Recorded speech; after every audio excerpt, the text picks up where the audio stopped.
முதலாவது அதிகாரத்தில் இவங்களுக்கு வந்த பிரச்சனைகளை சொல்கிறார்.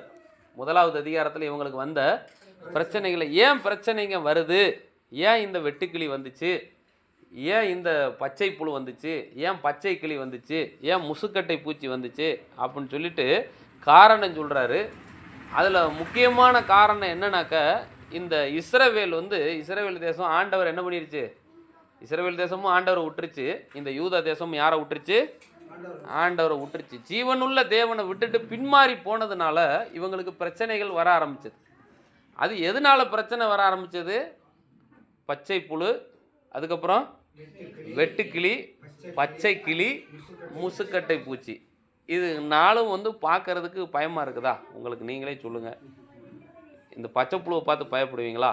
இந்த செடிங்களில் இருக்கும், இந்த இலையை கடிச்சிக்கிட்டு இருக்கும், இதை பார்த்து பயப்படுவீங்களா? பயப்பட மாட்டீங்க. அதுக்கப்புறம் இந்த வெட்டுக்கிளியை பார்த்து, விட்டியை பார்த்து பயப்படுவீங்களா? விட்டியை பார்த்து பண்ண. பச்சைக்கிளி எவ்வளோ அழகாக பறக்குது, அதை பார்த்து பயப்படுவீங்களா? பயப்பட மாட்டீங்க. முசுக்கட்டை பூச்சியை பார்த்து பயப்படுவீங்களா? கத்திரிக்காய்க்குள்ளே பூச்சி இருக்கும் பாருங்கள், குட்டி குட்டியாக, அதை பார்த்து பயப்படுவீங்களா? ஆனால் இந்த பிரச்சனை இஸ்ரவேல் ஜனங்களுக்கு எதனால பிரச்சனை வருது? இந்த நாளை வச்சு தான் பிரச்சனையை. முசுக்கட்டை பூச்சி, இந்த பச்சைக்கிளி, வெட்டுக்கிளி, இதை வச்சு தான் என்ன வருது? பிரச்சனை வருது. அதாவது நாம் எப்போ ஆண்டவரை விட்டு பின்மாற்றமாக போகிறோமோ, ஆண்டவர் பலவீனமாக இருக்கிறத வச்சு நமக்கு புத்தியை கற்றுக் கொடுக்குறாரு. பலவீனமாக இருக்கிறத வச்சு நமக்கு என்ன பண்ணுறாரு? ஆண்டவர் புத்தியை கற்றுக் கொடுக்குறாரு. நீங்கள் எப்போ எல்லாம் ஆண்டவரை விட்டு பின்மாற்றமாக போகிறீங்களோ, எப்போ எல்லாம் ஆண்டவரை விட்டு தூரமாக போகிறீங்களோ, ஆண்டவர் எனக்கு வேண்டாம், அவர் என் வாழ்க்கையில் இனி தேவையில்லை அப்படின்னு பின்மாற்றமாக போகிறாங்கல்ல, அவங்களுக்கு ஆண்டவர் இருக்கிறதுலே பலவீனமானதை வச்சு தான் என்ன பண்ணுவார்? புத்தி சொல்லி கொடுப்பார். அந்த நேரத்தில் அந்த பலவீனமாக இருக்கிறது நம்ம கண்ணுக்கு எப்படி தெரியும்னா, ரொம்ப பெருசாக தெரியும். எப்படி தெரியும்? ஆமாம், பார்க்குறதுக்கு பச்சை புழுவு, பார்க்குறதுக்கு வெட்டுக்கிளி, ஆனால் அதனுடைய பல்லு எப்படி இருக்குதுன்னு எழுதியிருக்குது, சிங்கப்புல்லு மாதிரியா இருக்குது அப்படின்றது. அதுக்கு ஏன் அப்படி ஆவியானவர் சொல்லியிருக்கிறாருன்னா, நீங்கள் ஆண்டவர் விட்டு போயிட்டீங்கன்னா ஒரு பச்சை புழுவை பார்த்தா கூட அது வாய் எப்படி தெரியும்? சிங்கம் மேலே தெரியும். கொஞ்சம் யோசிச்சு பாருங்கள். பச்சை புழுவு வாய் சிங்கப்புல் இருந்துச்சுன்னா எப்படி இருக்கும்? ஆணு நல்லா இருக்குமா பார்க்குறதுக்கு? ஏதோ ஏலியன் வேலை இருந்து வந்த மாதிரியா இருக்கும். ஆமாவா இல்லையா? அப்படி பார்த்தா பயமாக தான் இருக்கும். பச்சை கிளி பார்க்குறதுக்கு அழகாக இருக்குன்னு பக்கத்தில் வரீங்க, அப்படி வாயை திறந்தால் பேய் மாதிரியா இருக்குது. என்ன பண்ணுவீங்க? அப்போ பலவீனமாக இருக்கிறதுக்கு ஆண்டவர் எந்த பல்ல கொடுக்குறாரு? ஆமாம், பின்மாற்றமாக போனவங்களுக்கு ஆண்டவர் புழுக்களையும் பூச்சிகளையும் வச்சு பாடத்தை சொல்லி கொடுக்குறாரு. இந்த புழுக்களையும் பூச்சிகளையும் இதைத்தான் வேதம் பாபிலோனுடைய ராஜாவினுடைய அந்த சேனையை பற்றி சொல்லியிருக்குது. பாபிலோன் ராஜா இந்த யூதா ஜனங்கள் பின்மாற்றமாக போனதுனால ஆண்டவர் சொன்னார், ஒரு தேசத்திலேருந்து ஒரு பலத்த ஜாதி இந்த இஸ்ரவேலை தேடி வரும் அப்படின்னா. ஒரு தேசத்திலேருந்து பலத்த ஜாதி யாரை தேடி வரும்? இஸ்ரவேலை தேடி வரும். அதுவும் அந்த ஜாதி எப்படி இருக்குன்னா, அவங்க வரும்போதே இதே கருப்பாயிரும் அப்படின்னு. இந்த வான மண்டலமே என்ன ஆயிரும்? கருப்பாயிரும். நல்லா கவனிங்க, அது எவ்வளவு அழகாக தெளிவாக சொல்லப்பட்டிருக்கும் பாருங்கள். இதிலே நான் உங்களுக்கு வாசிக்கிறேன்.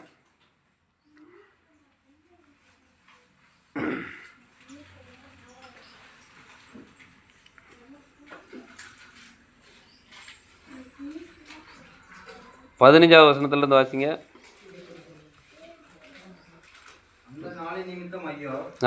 கர்த்தருடைய நாள் சமீபமாய் இருக்கிறது. அது சங்காரம் போல சர்வ வல்லவரிடத்திலிருந்து வருகிறது. நம்முடைய கண்களை விட்டு ஆகாரமும் நம்முடைய தேவனின் ஆலயத்தை விட்டு சந்தோஷமும் மகிழ்ச்சியும் நீக்கப்படவில்லையோ. மகிழ்ச்சியும் நீக்கப்படவில்லையோ. அப்போ இந்த பின்மாற்றமாக போனதுனால மகிழ்ச்சியெல்லாம் என்ன ஆயிடுச்சு? போயிடுச்சு. இன்னொரு காரியம், அது மேலே இருக்கிற வசனம், இந்த 6வது வசனம் படியா.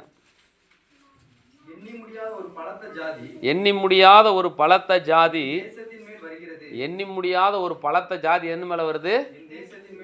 ஏன் பிசாசு இப்படி எண்ணி முடியாமல் வரான்? ஒரு மனுஷனுக்குள்ளே லேகியோன் எத்தனை பிசாசு? லேகியோன்னு எத்தனை பிசாசு? 6000க்கு மேலே. சில நேரத்தில் லேகியோன்னா 6130, ஒவ்வொரு ஆட்களை பொறுத்து நியமிப்பாங்க ஒரு லேகியோன்னு. லேகியோன்னா ஒரு படை. இப்படி எண்ணி முடியாத படை வர்றதுக்கு காரணம் என்ன? மனுஷனுடைய பின்மாற்றம். கர்த்தரை விட்டு பின்மாற்றமாக போனால் எண்ணி முடியாத பலத்த ஜாதி தான் யாரை தேடி வரும்?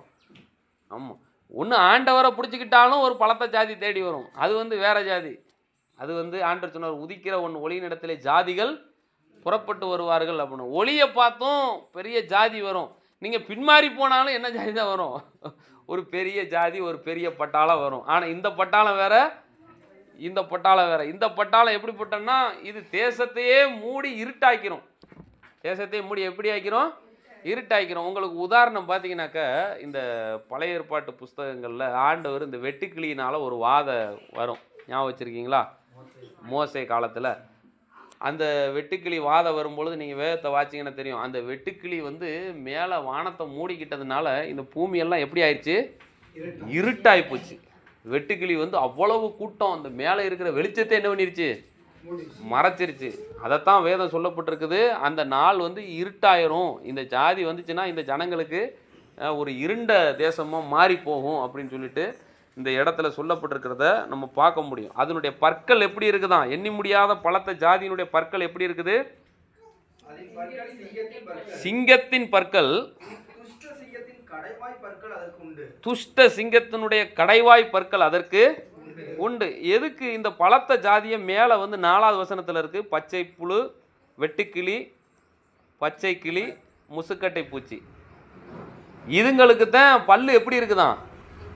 இது பலத்த ஜாதி, சிங்கப்பல்லு மாதிரியா இருக்குது. பூச்சி சின்னது தான், ஆனால் வாய் எப்படி இருக்குது? சிங்கப்பல்லு மாதிரியா இருக்குது. அதுதான் வந்து பின்மாற்றமாக போகிறவங்களுக்கு சின்ன பிரச்சனை கூட எப்படி தெரியும்? பெருசாக தெரியும். ஆண்டவர் பாருங்கள், எப்போவுமே கர்த்தரை விட்டுட்டு நம்ம பின்னாடி போயிட்டோம்னாலே நம்மளுக்கு பின்னாடி ஒரு பெரிய சேனை சுற்றிக்கிட்டே இருக்கும், எப்போவுமே பழி வாங்குறதுக்கு. அதனால தேவ பிள்ளைங்க கர்த்தரை விட்டுட்டு பின்மாற்றமாக என்ன பண்ணக்கூடாது? போகக்கூடாது. நீதிமானுடைய பாதை வந்து நடுப்பகல் வரை பிரகாசிக்கிற, அதிகமாய் பிரகாசிக்கிற சூரிய வெளிச்சத்தை போல என்ன பண்ணணுமா? பிரகாசமாக இருக்கணும். வர வர பிரகாசம் அதிகமாகணுமே தவிர போக போக என்ன ஆயிடக்கூடாது? கழுதை தெரிஞ்சு கட்டெரும்பு ஆயிடக்கூடாது. பிரைஸ் தி லார்ட், ஹல்லேலூயா.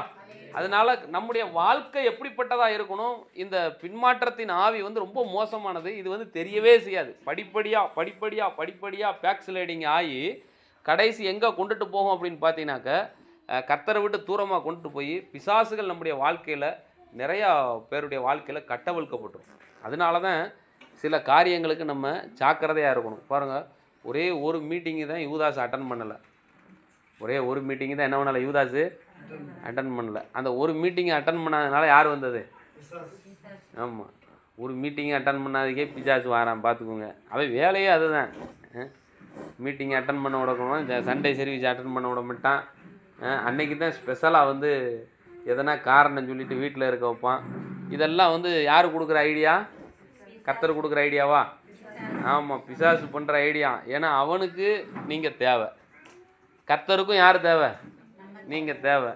நீங்கள் யார் பக்கம் சார்ந்து கொள்கிறீங்களோ அவங்க வந்து உங்களுக்கு உதவியாக இருப்பாங்க. ஆனால் பிசாசு நம்மளுக்கு என்னவா இருக்க மாட்டான்? உதவியாக இருக்க மாட்டான். அவன் திருடவும் கொல்லவும் அழிக்கவும் வருகிறானே அன்றி வேற ஒன்றுக்கும் வரான். இந்த சேனையை பற்றி முக்கியமாக இந்த 2வது அதிகாரத்தில் சொல்லப்பட்ட வார்த்தை என்னன்னா, இந்த சேனை முன்னாடி வந்து ஏதேன் தோட்டம் மாதிரியா இருக்குமா? தோட்டம் எப்படி இருக்கும்? முன்னாடி ஏதேன் தோட்டம் மாதிரியா இருக்குமா? ஆனால் பின்னாடி எப்படி இருக்குமா? வனாந்தரத்தை போல இருக்குமா? எப்படி இருக்கும்? வனாந்தரத்தை. 2வது அதிகாரத்தில் வாசிங்க. எத்தனாவது வசனம் அது? 2:3 வாசிப்பான். அக்கினி பட்சிக்கும், ஜுவாலை எரிக்கும் தேசம். இந்த நேபுகாத் நேச்சாருக்கு முன்னாடி தேசங்கள் எப்படி இருந்துச்சான்? இவன் வர்றதுக்கு முன்னாடி யூதா தேசம் எப்படி இருந்துச்சு சொல்லுங்களேன்? அவ்வளவு செழிப்பு. யூதா தேசம் ஃபுல்லாக செழிப்பு. அப்போ நல்லா இருக்கும்போது யாரை தேடி இருக்கணும்?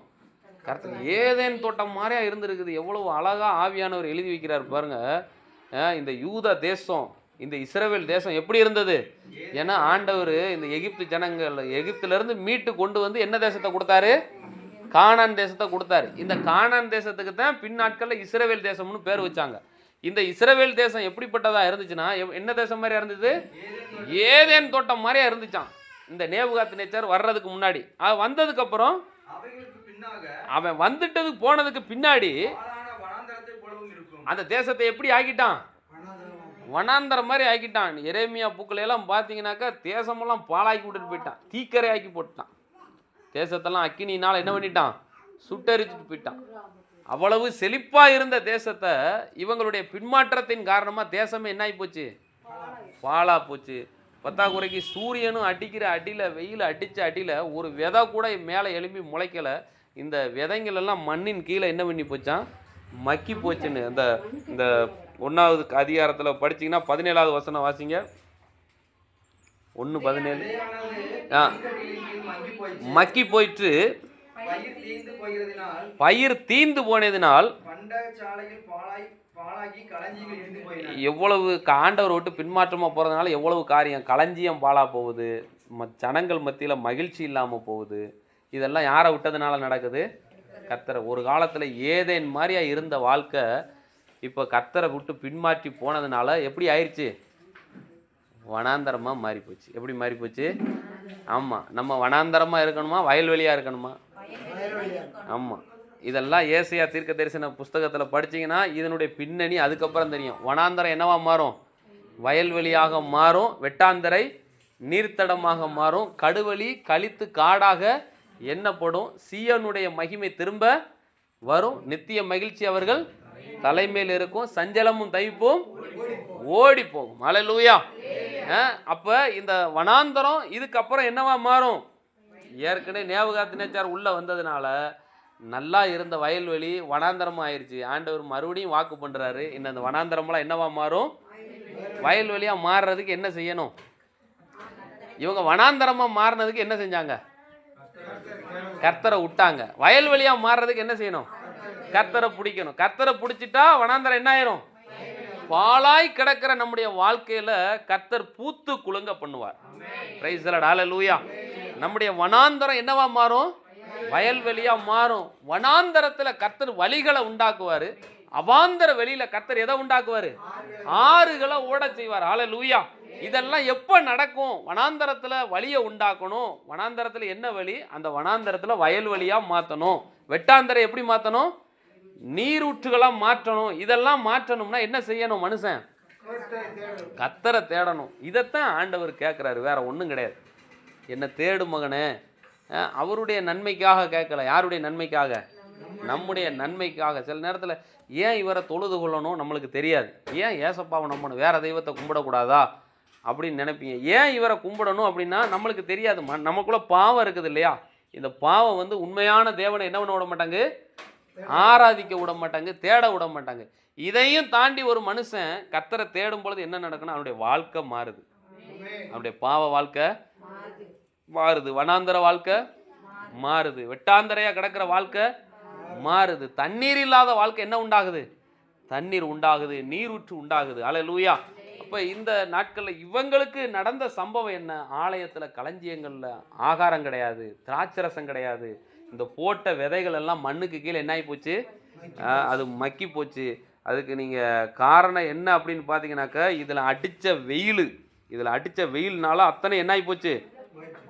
மக்கி போச்சு. இது கீழே படுத்திங்கன்னா 19 வசனம் தெரியும். அக்கினி வனாந்தரத்தின் மேய்ச்சல்களை பட்சித்து ஜுவாலை வெளியின் விருட்சங்களை எல்லாம் என்ன பண்ணி போச்சான்?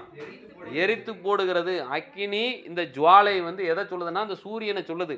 இந்த சூரியன் அடித்த வெயிலில் தண்ணி எல்லாம் என்ன ஆகி போச்சு?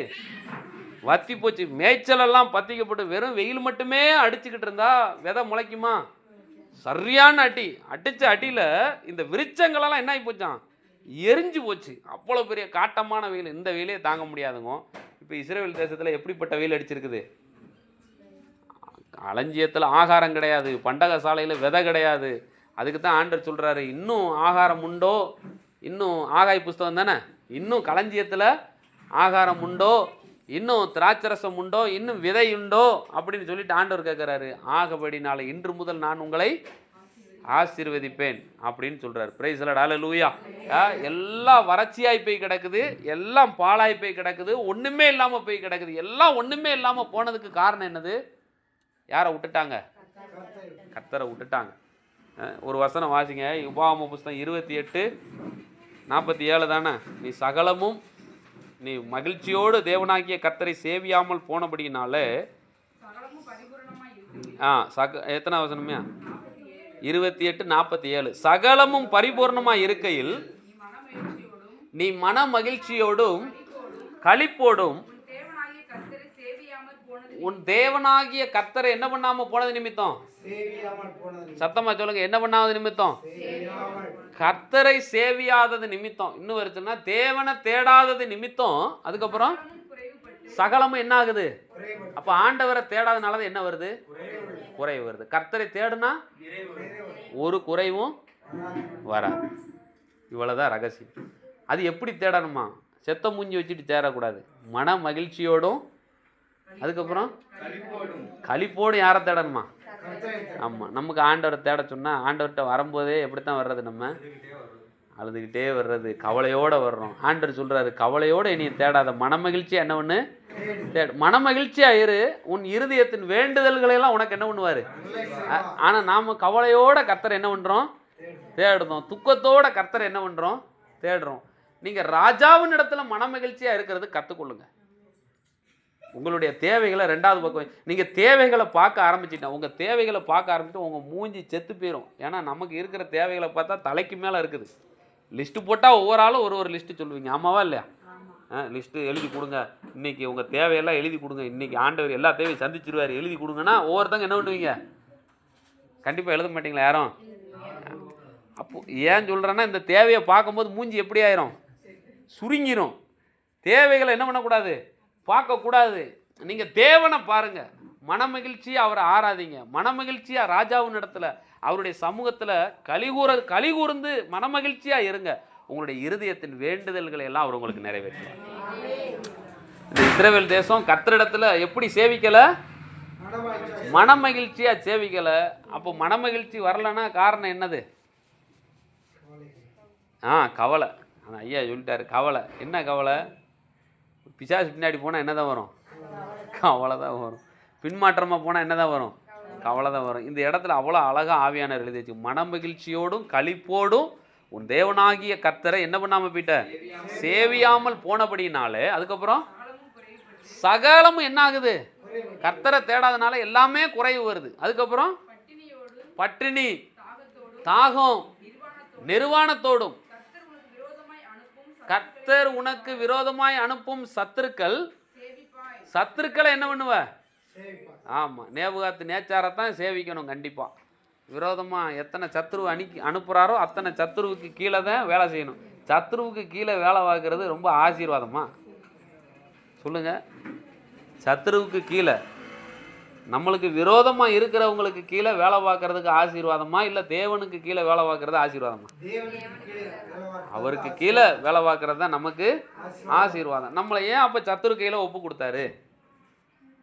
ஒரே ஒரு காரணம் தான், மனமகிழ்ச்சியோட என்ன பண்ணலை? கர்த்தரை தேடலை. இந்த யோவேல் புஸ்தகம் அதுக்கு தான் எழுதப்பட்டுச்சு. இவங்க பண்ணின தவறை சுட்டி காமிக்கிறாரு. என்ன தவறுனா, இவங்க கர்த்தரை எப்படி சேவிக்கலை?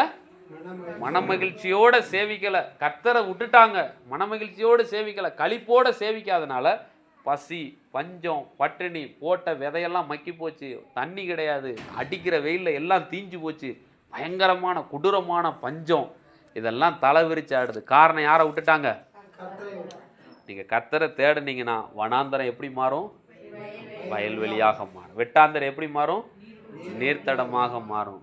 கடுவெளி கழித்து காடாக எண்ணப்படும். சீயோனுடைய மகிமை திரும்ப வரும். கர்த்தரை தேடுனா அந்த மகிமை திரும்ப வரும். முன்னாடி ஒரு நாட்களில் ஜெபம் பண்ணியிருப்பீங்கள்ல, முன்னாடி ஒரு நாட்களில் ஆண்டவரை நல்லா ஆராதிச்சிருப்பீங்கள்ல, இன்னும் கர்த்தரை தேடுனீங்கன்னா அந்த மகிமை முந்தின மகிமை விட பிந்தின மகிமை அதிக கனமுள்ளதாக இருக்கும். அல்லேலூயா. அதை விட அதிகமான மகிமை வருமே தவிர குறைவான மகிமை என்ன பண்ணாது? வராது. நீங்கள் கர்த்தரை தேட தேட மகிமையின் மேலே மகிமை அடைஞ்சு மருவமாகிக்கிட்டே இருப்பீங்க. அப்போ கர்த்தரை எப்படி தேடணும் அப்படின்னு பார்த்தீங்கன்னா மனமகிழ்ச்சியோட தேடணும். அல்லேலூயா. இந்த யோவேல் புஸ்தகத்தில் யோவேல் கொடுக்குற ஒரு பெரிய ஆலோசனை என்னன்னா, கர்த்தருடைய சமூகத்தை எப்படி தேடணும்? மனமகிழ்ச்சியோட சேரணும். சரி, 2வது அதிகாரம் 1வது வசனம் வாசிங்க. சீயோனிலே என்ன பண்ணுங்க? இதை பற்றி ஒரு சப்ஜெக்டே இருக்குது, எக்காலத்தை பற்றி. எக்காலம் எதுக்கு ஊதுவாங்க? பழைய ஏற்பாடு ஃபுல்லாக படிச்சிங்கன்னா உங்களுக்கு தெரியும். நமக்கு எக்காலத்துக்கு சம்பந்தம் கிடையாது. இந்த எக்காலம்னு போட்டுட்டாலே இது யூதர்களுக்கும் இஸ்ரவேலருக்கும், நம்மளுக்கு கிடையாது. இதை ஃபஸ்ட்டு நோட் பண்ணிக்கோங்க, இதை நல்லா குறித்து வச்சுக்கோங்க. எக்காலம்னு ஒரு இடத்துல எழுதி இருந்துச்சு அப்படின்னா அது யாருக்கு கிடையாது? நம்மளுக்கு கிடையாது. யாருக்கு? அப்போ யூதர்களுக்கும் இஸ்ரவேலருக்கும் தான் என்ன சத்தம்? எக்கால சத்தம். அதுதான் உண்மை. ஒரு வசனம் உங்களுக்கு வாசிக்கிறேன். எபிரேயர்கள் நிருபம் 11:29 12:29 நினைக்கிறேன். வாசிங்க. 12:29.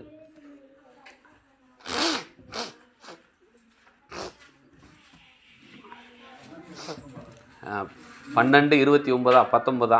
நீங்களோ எக்கால சத்தத்தினிடத்திற்கும் எக்கால முழக்கத்தினிடத்திற்கும். அது எத்தனாவது வசனம்யா? 19. அதான் 12:19 தானே? ரைட். எக்கால முழக்கத்தினிடத்திற்கும் வார்த்தைகளுடைய சத்தத்தினிடத்திற்கும் வார்த்தைகளுடைய சத்தத்தினிடத்திற்கும் நீங்கள் வந்து சேரவில்லை. நீங்க வந்து ஆமா, நீங்க எந்த முழக்கத்துக்கிட்ட வரல? சத்தமா சொல்லுங்களேன். அப்ப எக்காலம் யாருக்கு? உடனே இன்னைக்கு நியூஸ் இதில் பார்த்தீங்கன்னா நம்ம ஆளுங்க டிவியில் போடுறத பார்த்தா நம்மளாலேயே தாங்க முடியாது. 7வது எக்காலம் ஊதிட்டாங்க, ஒரு 5வது எக்காலம் ஊதிட்டாங்க, ஒருத்தன் இப்போ தான் கடைசி எக்காலம் ஊதி முடிச்சாச்சு. நாளைக்கு காலையில் ஏசுநாதர் என்ன பண்ணிடுவார்? வந்துடுவாருங்க. ஒவ்வொருத்தன் சொல்கிறத பார்த்தா நம்மளுக்கு அது கொஞ்சம் நேரம் கவனிச்சா நமக்கு கொஞ்சம் நேரம் ஹார்ட் அட்டாக் வர்ற மாதிரி தெரியுது. உண்மையை சொல்கிறேன், அவங்க மிரட்டதை பார்த்தா நமக்கு ஹார்ட் அட்டாக்கே வந்துடும். இன்னொருத்தர் ஐயா பேசுகிறாரு பார்த்துக்கோங்க, இப்போ தான் 1வது முத்திரை முடித்து 2வது முத்திரை ஆண்டவர் உடச்சி விட்டுட்டாரு அப்படின்னு. 1வது முத்திரை முடிச்சுட்டு எத்தனாவது முத்திரை உடச்சிட்டாரு? 2வது முத்திரை உடச்சிட்டாரு. இன்னும் 5 முத்திரைகள் வந்து இன்னும் ஒரு வருஷத்துக்குள்ளேயே நிறைவேறிடும் அப்படின்னு. 5 முத்திரைங்க. ஏன்னா இவர் முத்திரை உடைக்கும் போது அங்கே ஆட்டுக்குட்டியான பக்கத்துலேயே நின்று யோவான் மாதிரியா ஒத்து பார்த்துக்கிட்டு இருக்காப்புல. ஒவ்வொரு முத்திரையாக உடைக்கிறத இவர் பார்த்துக்கிட்டு இருக்கிறாரு. யோவான் மாதிரியா இவர் பக்கத்துலேயே பார்த்துக்கிட்டு ஒவ்வொரு முத்திரை உடைகிறத இவர் என்ன பண்ணிக்கிட்டு இருக்காரு? பார்த்துக்கிட்டு இருக்காரு. அதனால் சொல்கிறார். இதெல்லாம் நம்ம கதை, இந்த கதைங்கெல்லாம் நம்மக்கிட்ட வேகவே வேகாது. நம்ம பார்த்தோன்னா இந்த பருப்பு வேகாது நம்மக்கிட்ட. சோத்திரம். நம்மக்கிட்ட தெளிவாக இருக்குது. என்ன எழுதியிருக்குது? நீங்கள் எங்கே வரல? எக்கால முழக்கத்துக்கிட்ட வரல. பிரைஸ் தி லார்ட், ஹல்லேலூயா. எக்காலம் எதுக்கு முழங்குவாங்க? பழைய ஏற்பாடு ஃபுல்லாக வாச்சிங்கன்னா தெரியும். யுத்தத்துக்காக முழங்குவாங்க. ஒரு இடத்துல யுத்தம் நடக்கணும் அப்படின்னா எக்காலம் ஊதிட்டா என்ன பண்ணிடணும்? எல்லாரும் கூடிடணும். யுத்தத்தை நிறுத்துறதுக்கும் எக்காலம். யோவாப் எக்காலத்தை ஊதுனதுமே உடனே இஸ்ரவேல் புத்திரர் எல்லாருமே நின்றுட்டாங்க. யுத்தத்துக்கு போகாமல் என்ன பண்ணிட்டாங்க? நின்றுட்டாங்க. அப்போ யுத்தத்தை நிறுத்துறதுக்கு என்னது? எக்காலம். அது மாதிரியா ஒரு இடத்த வந்து அடையணும் அப்படின்னாலும் எதை ஊடுவாங்க? எக்காலத்தை ஊதுவாங்க. போய் எரிகோ கோட்டை முன்னாடி எரிகோவை அடையணும். எரிகோவை அடையிறதுக்கு என்ன ஊதுறாங்க? எக்காலத்தை ஊதுறாங்க. எக்காலம் ஊதி அந்த இடத்த வந்து இடித்து போட்டாங்க. எக்காலத்தை ஊதி அதுக்கப்புறம் எக்காலம் முக்கியமாக ஊதுறது. ஊதுனாங்கன்னா என்ன பண்ணுவாங்க? எல்லாரும் சேர்ந்து ஒரு இடத்துல வரணும். 12 கோத்திரமும் ஒரு இடத்துக்கு வரணும். அப்போ எக்காலம் ஊதும்போது 12 கோத்திரம் வரும்போது அவங்களுக்கு சொல்ல வேண்டிய முக்கியமான செய்தி என்ன பண்ணுவாங்க? சொல்லுவாங்க. ஆரோனும் அவனுடைய குமாரர்களும் அந்த எக்காலத்தை ஊதும் பொழுது சுற்றில் இருக்கவங்களாம் என்ன பண்ணுவாங்க? வந்து கர்த்தர் என்ன சொல்ல போகிறாரு அப்படின்றதுக்காண்டி வெயிட் பண்ணி சபையை கூட்டுறதுக்காக என்ன ஊதியிருக்காங்க? எக்காலத்தை ஊதியிருக்கிறாங்க. நிறையா காரியம். அது மாதிரி இயேசு கிறிஸ்துவும் பரலோகத்திலிருந்து வரும்போது ஆரவாரத்துடன் எக்கால சத்தத்தோடு எங்கேருந்து இறங்கி வருவார்? வானத்திலிருந்து இறங்கி வருவார்ன்னு இருக்குது. அதுவும் யாருக்கு கிடையாது? சொல்லுங்களேன், யாருக்கு கிடையாது? எக்கால சத்தம் யாருக்கு கிடையாது? ஆமாம், நீங்கள் ரகசிய வரிகளே எடுத்துகிட்டு போயிடுவார்.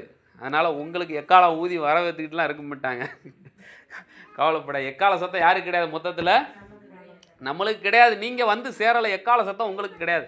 சீயோனில் தான் எக்காலத்தை ஊத சொல்லியிருக்காரு. எங்கே போய் எக்காலத்தை ஊதணும்? சீயோனில் எக்காலத்தை. அப்போ இந்த இடத்துல எக்கால ஊத சொல்கிறதுக்கு என்னென்னா ஒரு எச்சரிப்பின் செய்தியை சபைக்கு கொடுக்குறாரு. எச்சரிப்பின் செய்தியை இஸ்ரவேல் ஜனங்களுக்கு கர்த்தருடைய ஆவியின் மூலமாக யோவேல் தீர்க்கதரிசி சொல்கிறாரு. அது என்ன எக்காலம் அப்படின்னு பார்த்தீங்கன்னா, கர்த்தருடைய நாள் சமீபமாக இருக்கிறது. ஹல்லேலூயா. கர்த்தருடைய நாள் எப்படி இருக்குது? இதுக்காக எதை ஊதுறாப்புல? எக்காலம் ஊதுறாரு. கர்த்தருடைய நாள்னா என்னது? கர்த்தருடைய நாள்னா என்னது? கர்த்தருடைய நாள்னா உங்களுக்கு புரிகிற மாதிரியே சொல்கிறேன். கர்த்தருடைய நாள் இப்போ நம்மளுக்கு பிறந்த நாள் சொல்கிறோம்ல, அது வந்து நம்முடைய நாள். ஆமாவா இல்லையா? அதே மாதிரியே கர்த்தருடைய நாள்னு ஒன்று இருக்கும்ல. கர்த்தருடைய நாள் என்னது? கர்த்தருடைய நாள் அதாவது நம்ம அப்போஸ்தலர்கள் வாழ்ந்த காலத்தில் இயேசு கிறிஸ்து மரித்து உயிரோடு கூட எழுந்தார்ல, அந்த நாளைத்தான் அவங்க என்ன சொல்லுவாங்க? கர்த்தருடைய நாள்னு சொல்லுவாங்க. அடுத்து இயேசு கிறிஸ்து சிலுவையில் மரிச்சார் பார்த்தீங்களா, அது என்ன நாள் தான்? கர்த்தருடைய நாள். இதுக்கெல்லாம் ஆதாரம் இருக்குது. ஏன்னா அந்த நாளில் இருள் சூழ்ந்து கொள்ளும், அது மப்பும் மந்தாரமாயிரும், பூமி அதிரும், வானங்கள் வந்து மடமடமடமடவென்று சவுண்டு, அந்த சவுண்டு, அந்த இடி சத்தம் கேட்கும் அப்படின்றது. இயேசு கிறிஸ்துடைய மரணத்தில் நடந்ததா இல்லையா? வானம் ஃபுல்லாக எப்படி ஆயிடுச்சு? இருட்டாக ஆயிடுச்சு. 3ஆம் மணி வேளையில் அந்த இதெல்லாம் கருத்து போச்சு. அம்பட்டும் காரிருள் என்ன பண்ணிருச்சு? மூடிருச்சு. பூமி என்ன உண்டாகுது? அதிர்ச்சி உண்டாகுது. பூமி அதிர்ச்சி உண்டாகுது. வெறும் காரிருள் மூடிருச்சு. அது என்ன நாள்? அது கர்த்தருடைய நாள். ஆனால் கர்த்தருடைய நாள் கம்ப்ளீட்டாக நிறைவேறிச்சான்னு கேட்டால் கிடையாது. கர்த்தருடைய நாள் படிப்படியாக நிறைவேறுது. அது மாதிரியா பரிசுத்த ஆவியானவர் சபையின் மேலே ஊற்றப்படுறாரு பார்த்தீங்களா, அது என்ன நாள் தான்? கர்த்தருடைய நாள் தான். நீங்கள் யோவேல் தீர்க்கதரிசினால உரைக்கப்பட்ட தீர்க்க தரிசனம் இதுதான் கர்த்தருடைய நாள். இந்த நாளை தான் அவர் சொன்னார். ஏன்னா வானத்திலிருந்து ஒரு பெரிய சத்தம் என்ன பண்ணுச்சு? எப்படி சத்தம் வந்துச்சு? பெரிய சத்தம், பெரிய இடிமுழக்கம் போன்ற ஒரு பெரிய சுத்தம் உண்டாகி அங்கேருந்து ஒரு பெரிய காற்று வந்து எதை நிரப்புது? ஆமாம், கர்த்தருடைய நாள்னா இடி முழக்கம், அதுக்கப்புறம் இந்த மாதிரியா காரிருள் மூடுறது, இதெல்லாம் வச்சுதான் இந்த யூதர்கள் வந்து என்ன நாள்னு முடிவு பண்ணுவாங்க? கர்த்தருடைய நாள்னு முடிவு பண்ணுவாங்க. கர்த்தருடைய நாள் வந்துருச்சு அப்படின்றதும் முடிவு பண்ணுவாங்க. அப்போ இயேசு கிறிஸ்து மரித்து உயிரோடு கூட எழும்பும் பொழுதும் இந்த பூமி என்ன பண்ணுது? அதிருது. அந்த கல்லறைகள்லாம் அதிருது, கல் எல்லாம் புரட்டப்படுது. அன்னைக்கும் பூமி எதிர்ச்சி உண்டாகுது. இதுதான் என்ன நாள்? அப்போ ஏசாயா புஸ்தகத்தில் சொல்றாரு, இன்னும் ஒரு விசை நான் வானத்தையும் பூமியையும் அசைப்பேன் அப்படிங்காரு. அது கடைசியாக செய்கிறது, கடைசியாக லாஸ்ட்டாக செய்கிறது. அந்த நாள் மாதிரியா அடுத்து ஒரு நாள் வரப்போகிறது கிடையாது. இந்த இடத்துல சொல்லப்பட்ட கர்த்தருடைய நாள் என்ன அப்படின்னு பார்த்தீங்கன்னாக்கா, அர்மகதான் யுத்தத்தை பற்றி கர்த்தருடைய நாள் அப்படின்னு சொல்லப்பட்டிருக்கு. பிரைஸ் தி லார்ட், ஹல்லேலூயா. என்ன யுத்தத்தை பற்றி? அர்மகதான் யுத்தத்தை பற்றி. அது வாசிங்க, 2வது வசனம், 1வது வசனத்திலிருந்தே வாசி. 1வது வசனத்திலிருந்து வாசிங்க. எக்காலம் ஊதுங்கள், என் பரிசுத்த பர்வதத்தில் என்ன சத்தம் போடுங்க? எச்சரிப்பின் சத்தம் விடுங்கள். கர்த்தருடைய நாளில் தேசத்தின் குடிகள் எல்லாம் என்ன பண்ணும்? ஆமாம், இதைத்தான் யோவான் சொல்றாரு. அந்த நாளில் அவர் வானத்திலிருந்து வரும் பொழுது எல்லா கண்களும் அவரை காணும், அவரை குத்தினவர்களும் அவரை காண்பார்கள். பூமியின் கோத்திரத்தாலாம் அவரை பார்த்து என்ன பண்ணுவாங்களாம்? புலம்புவார்கள். பூமியின் குடிகள் எல்லாம் ஒரு தத்தளிப்பு உண்டாகும். அல்லேலூயா. அதுதான் என்ன நாள்? கர்த்தருடைய நாள். இன்னும் அது வரல, அது சீக்கிரமாய் வரப்போகிறது. அது உங்களுக்கோ எனக்கோ கிடையாது. உங்களுக்கோ எனக்கோ கர்த்தருடைய நாள் கிடையாது. நல்லா கவனிச்சுக்கோங்க. கர்த்தருடைய நாள் உங்களுக்கு எனக்கா அப்படின்னு கேட்டால் கிடையாது. பிரைஸ் தி லார்ட், ஹல்லேலூயா. ஆமாம், நீங்களும் நானும் ரகசிய வருகையில் எடுத்துக்கொள்ளப்பட்டு எங்கே போயிடுவோம்? சொல்லுங்களேன், எங்கே போயிடுவோம்? பரலோகத்துக்கு போயிடுவோம். நம்ம எடுத்துக்கொள்ளப்பட்டதுக்கப்புறம் இந்த பூமி வெறும் 7 வருஷம் தான் இருக்கும். எத்தனை வருஷம் இருக்கும்? 7 வருஷம் தான் இருக்கும். அதில் 3.5 வருஷம் மகா உபத்திரவ காலம். 3.5 வருஷம் என்ன காலம்? மகா உபத்திரவ காலம். இந்த 3.5 வருஷத்தினுடைய முடிவில் யூதர்கள் ஆலயத்தை கட்டி அந்தி கிறிஸ்து என்ன இடுவான்? பலியிடுவான். அருவருப்பா எண்ணப்பட்டது எதுவோ அது தேவனுடைய ஆலயத்தில் வந்து நிற்கும் பொழுது நீங்கள் காண்பீர்கள் அப்படின்னு. அப்போ இந்த கர்த்தருடைய நாள் எப்போ வரும் அப்படின்னு பார்த்தீங்கன்னா, தானியேலுடைய 70வது வாரத்தினுடைய முடிவில் தான் என்ன நாள் வரும்? இது வந்து ஒரு நாளைக்கு உங்களுக்கு கண்டிப்பாக எடுக்கிறேன். ஏற்கனவே எடுத்திருந்தேன், அது புரியாட்டினாலும் மறுபடியும் இன்னொரு நாள் என்ன பண்ணுறேன்? கண்டிப்பாக எடுக்கிறேன். தானியேல் புஸ்தகத்தினுடைய 70வது வாரத்தினுடைய முடிவில் என்ன நாள் வரும்? கர்த்தருடைய நாள் வரும்.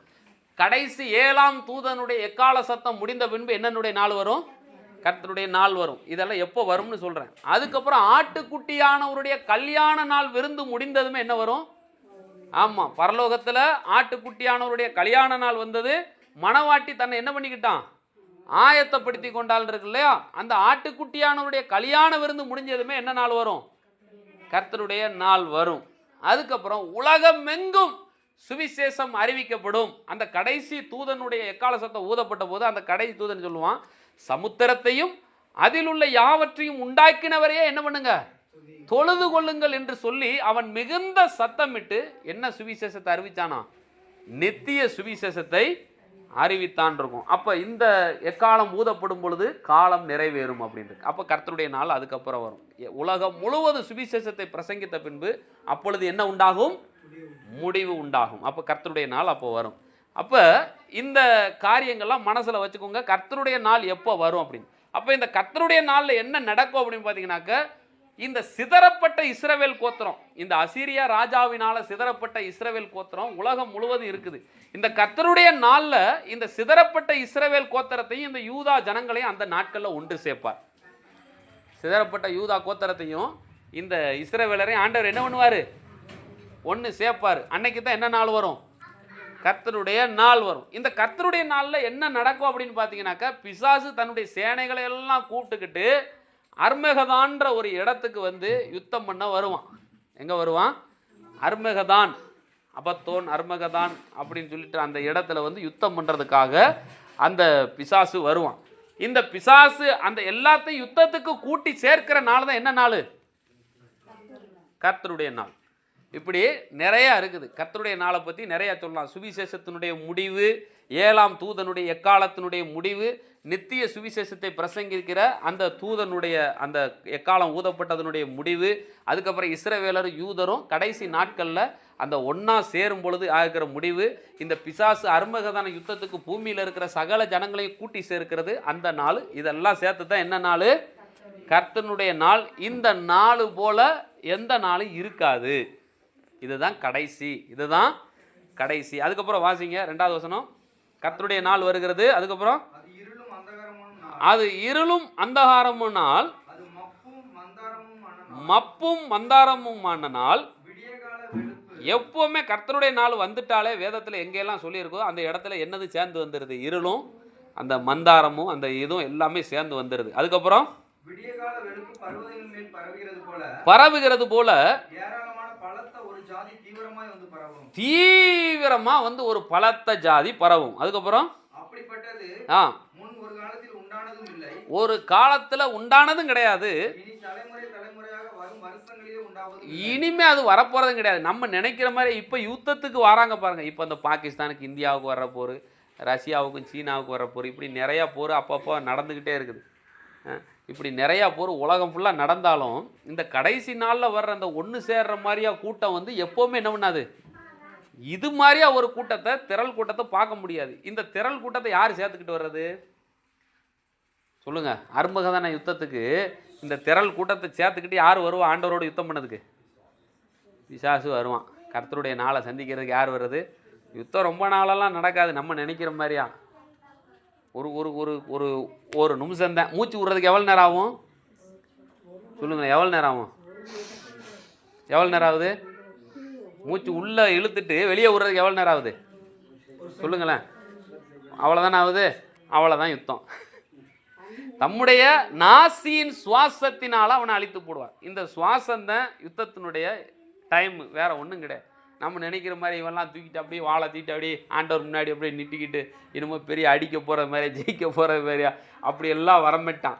இங்கே ஒரே ஒரு ஊது, தம்முடைய வருகையின் பிரசன்னத்தினால, தம்முடைய சுவாசத்தினால அவனை என்ன பண்ணி போடுவார்? அழிச்சு போடுவார். அவ்வளோதான் நேரம். பிசாசுக்கு அவ்வளோதான் பவர். பிசாசுக்கு அவ்வளவு பெரிய கூட்டத்துக்கு ஒரு ஒரு செகண்டு தான் யுத்தம்.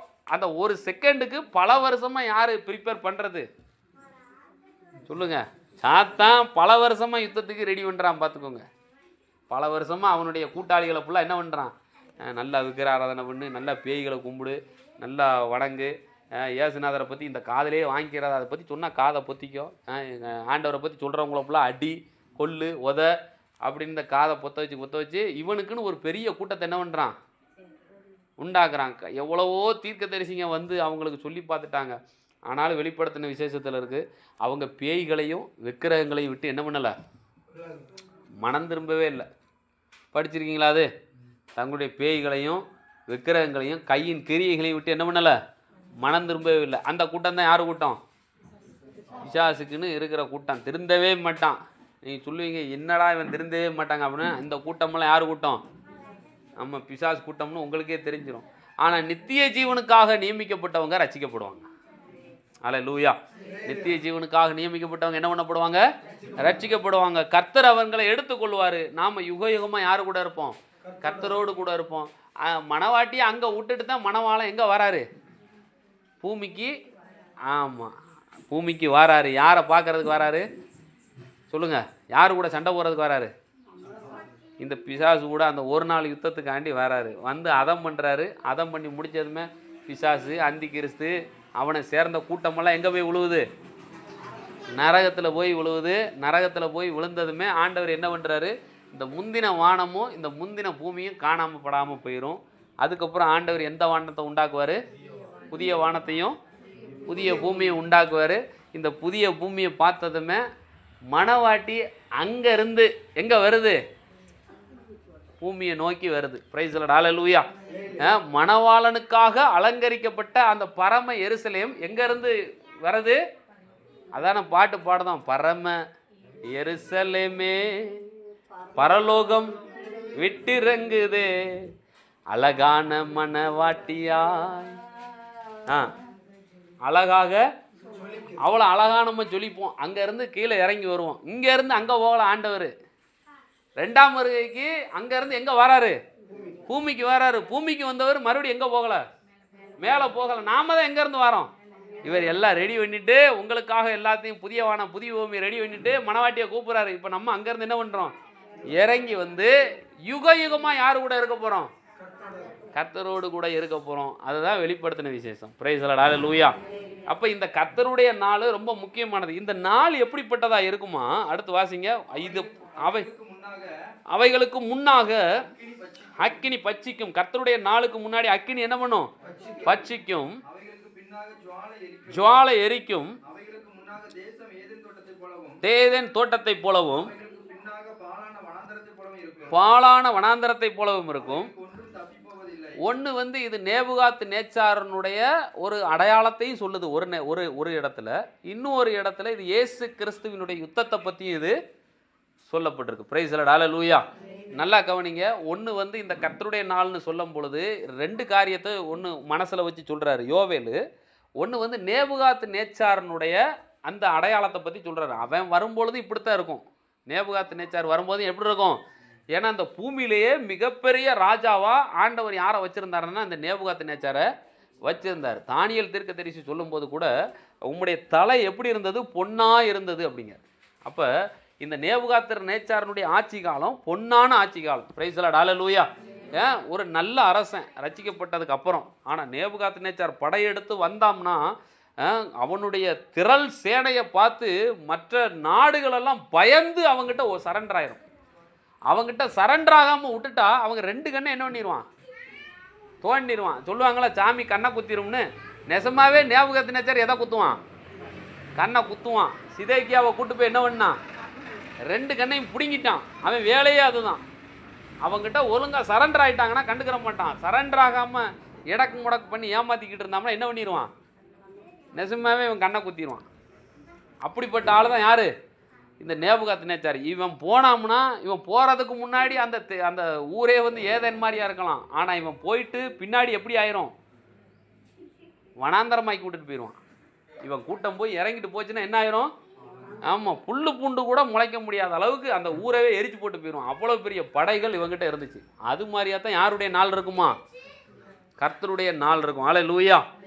இவருடைய படைகள் எப்படிப்பட்டதாக இருக்கும்னா முன்னாடியும் பின்னாடியும் அக்கினி பற்றி பிடிக்கும். இவர் வந்தார்னா அந்த நாட்களில் இவங்க நினச்சிக்கிட்டு இருப்பாங்க பெரிய பாபிலோன், மிகப்பெரிய நகரம். அப்படித்தானே இருக்குது பைபிளில் வெளிப்படுத்தின விசேஷத்தில். அவளுடைய செல்வத்தினால நிறையா பேர் வாழ்ந்தாங்களாம். ஆனால் கடைசி பாபிலோன் என்னாச்சு?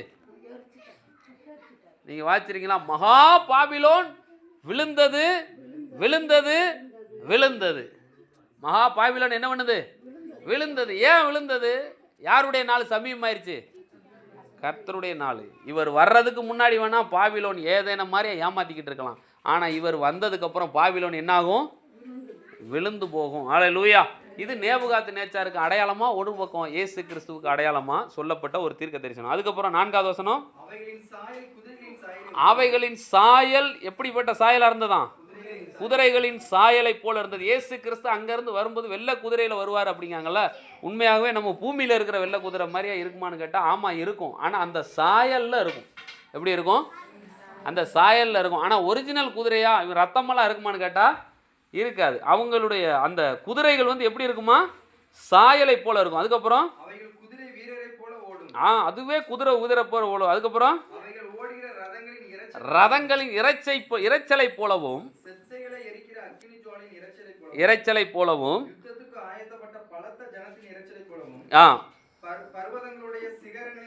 சிகரங்களின் மேல் குதிக்கும். கர்த்தருடைய அந்த நாளுக்கு முன்பாக எல்லா ஜனங்கள் என்ன பண்ணுவாங்க? இன்னைக்கு ஒருவேளை ஆண்டவர் வரப்போறாருன்னா கிண்டல் பண்ணுவான். ஆனால் ஒரு நாள் வருது, உண்மையாகவே கர்த்தர் வரப்போகிறார். ஹல்லேலூயா. அந்த நாள் வரும்போது ஜனங்கள் என்ன பண்ணுவாங்களாம்? நடுங்குவாங்க. அந்த பிரசன்னத்தினால எல்லா ஜனங்களும் என்ன பண்ணுவாங்க? நடுங்குவாங்க. அதுக்கப்புறம் எல்லா முகங்களும் எப்படி ஆயிரும்? அப்படியே ஊதி கருகி போயிடும். அதுக்கப்புறம் அவைகள் பராக்கிரமசாலிகளைப் போல ஓடும், பராக்கிரமசாலிகளைப் போல ஓடும், யுத்த வீரரைப் போல மதிலேறும், யுத்த வீரர்களைப் போல என்ன பண்ணும்? மதில ஏறும், வரிசைகள் பிசகாமல், வரிசை பிசைகாமல், ஒவ்வொன்றும் தன் தன் அணியிலே செல்லும். அப்படியே ஆர்டரா வரிசையா போகும். ஆண்டவருடைய சேனை எப்படி போகிறோம்? ஆமாம், ஒன்று முன்னாடி ஒன்று பின்னாடி கொச்ச கொச்ச கொச்ச கொச்சன்லாம் போகாது. அப்படியே அழகாக வரிசையாக வருவாங்க. பிரைஸ் தி லார்ட், ஹல்லேலூயா. அங்கேருந்து சேனை எப்படி வரும்? வரிசையாக வரும். அதுக்கப்புறம் 10வது வசனம், அதே வாசியா. ஒன்றை ஒன்று நெருங்காது, ஒவ்வொன்றும் தன் தன் பாதையிலே செல்லும், அவைகள் ஆயுதங்களுக்குள்ளாக விழுந்தாலும் காயப்படாமல் போகும். இந்த பூமியில் இருக்கிறவங்களாம் ஆயுதத்தை பிடிச்சிக்கிட்டு இருப்பான், பீரங்கி குண்டு இதெல்லாம். அதை வச்சுக்கிட்டு ஆயுதத்தை வச்சுக்கிட்டு யாரை சந்திக்கிறதுக்கு ரெடியாக இருக்கான்? நியூக்ளியர் பாம்பை வச்சு இந்த தேசத்தை வச்சு இன்னொரு தேசத்தை பயன்படுத்திக்கிறலாம். ரைட்டு, எங்கள் நாட்டில் தான் பெரிய வெடி உண்டு இருக்குது, நாங்கள் வந்து பாகிஸ்தானை மொத்தமாக என்ன பண்ணிடுவோம்? காலி பண்ணிடுவோம்னு நம்ம வேணால் வீரவசனம் பேசலாம். ஆனால் ஆண்டவர்கிட்ட என்ன வசனம் பேச முடியாது. ஆமாம், அந்த சேனை வந்து ஆயுதங்களுக்கு உள்ளேயே போனாலும் அது எப்படி போகுமா? அதுக்கு காயப்படாது. ஏன் காயப்படாது? அந்த அந்த அந்த சேனைக்கு என்ன கிடையாது? ரத்தம் கிடையாது, மாம்சம் கிடையாது. இந்த சேனை எப்படிப்பட்ட சேனை? ஆவிக்குரிய சேனை. பிரைஸ் தி லார்ட், ஹல்லேலூயா. ஆயுதங்களுக்குள்ளேயே போனாலும் அந்த ஆயுதங்களால் என்ன பண்ணாது? காயப்படாமல் போகும். அதுக்கப்புறம் எல்லா பட்டணங்கள்லையும் கர்த்தருடைய வருகை வரும், மதினில் மேலே வரும், வீடுகளின் மேலே, எல்லா வீடுகள் மேலேயும் கர்த்தருடைய நாள் வரும். எந்த மனுஷனும் இந்த கர்த்தருடைய நாளுக்கு தப்பிக்க முடியாது. அது எப்படி வரும்? திருடனை போல வரும். எப்படி வருமா? இதெல்லாம் கேட்கும்போது நம்ம பயப்பட வேண்டாம். இதெல்லாம் பார்க்கறதுக்கு யாரும் இருக்க மாட்டோம், நாம் இருக்க மாட்டோம். அதனால பாஸ்ட் சொல்லும்போது என்னடா திருடனை போல வரும் அப்படிங்கிறாரே அப்படின்னு சொல்லிட்டு நாம் என்ன பண்ண வேண்டாம், பயப்பட வேண்டாம். கர்த்தருடைய நாள் உங்களுக்கு இஷ்டம்னா ஒருவேளை இருந்து பார்த்துட்டு வரலாம், பார்த்துட்டு வாங்க. நாங்கள் மனவாட்டி எங்கே இருந்துட்டு போகிறோம்? பரலோகத்தில் இருந்துட்டு போகிறோம். இவர் யுத்தத்தை முடிச்சுட்டு எங்களை கூப்பிடுவார், புதிய வாடா புதிய பூமி, இந்த இதெல்லாம் முடிச்சுட்டு நாங்கள் வந்து எங்கே வந்து செட்டில் ஆகிக்கிறோம்? பூமியில் வந்து செட்டில் ஆகிக்கிறோம். கர்த்தருடைய நாளை பார்க்குறவங்களுக்கெல்லாம் ஆசைப்படுறவங்களாம் கை தூங்க பார்ப்போம். சோத்திரம். நீங்களும் பாட்டு வர போறீங்களா? நீங்களும் பாட்டு வரீங்களா? யார் மூலியமாக பாட்டு வரதான்? சரி, ரைட், சோத்திரம். இப்படி பாட்டு வர ஆளுங்கள்லாம் என்ன செய்ய? சரி, அதுக்கப்புறம் 10வது வசனம், அவைகளுக்கு முன்பாக பூமி, நல்லா கவனி, கர்த்தருடைய நாள் எங்கெல்லாம் வேதத்தில் சொல்லப்பட்டிருக்கோ அப்போ எல்லாம் பூமி என்ன பண்ணும்? ஒரு ஆட்டம் காமிக்கும். அப்போவே தெரிஞ்சுக்கிறணும் என்ன நாள் வந்துருச்சு. எங்கேயோ ஒரு இடத்துல நிலநடுக்கம் வர்றது பிரச்சனை கிடையாது. ஆனால் பூமியே நடுங்குச்சுன்னா கொஞ்சம் யோசிச்சு பாருங்கள். பூமியே ஆசிச்சுன்னா கிச்சு கிச்சு கிச்சு கிச்சு கிச்சு கிச்சுன்னு எப்படி இருக்கும்? அதுதான் என்ன நாள்? பூமியே அதிர்ந்துச்சுன்னா அதுதான் கர்த்தருடைய நாள். பிரைஸ் தி லார்ட், ஹல்லேலூயா. அதுக்கப்புறம் வானங்கள் என்ன பண்ணும்? அசையும். இதுதான் என்ன நாள்? கர்த்தருடைய நாள். அதுக்கப்புறம்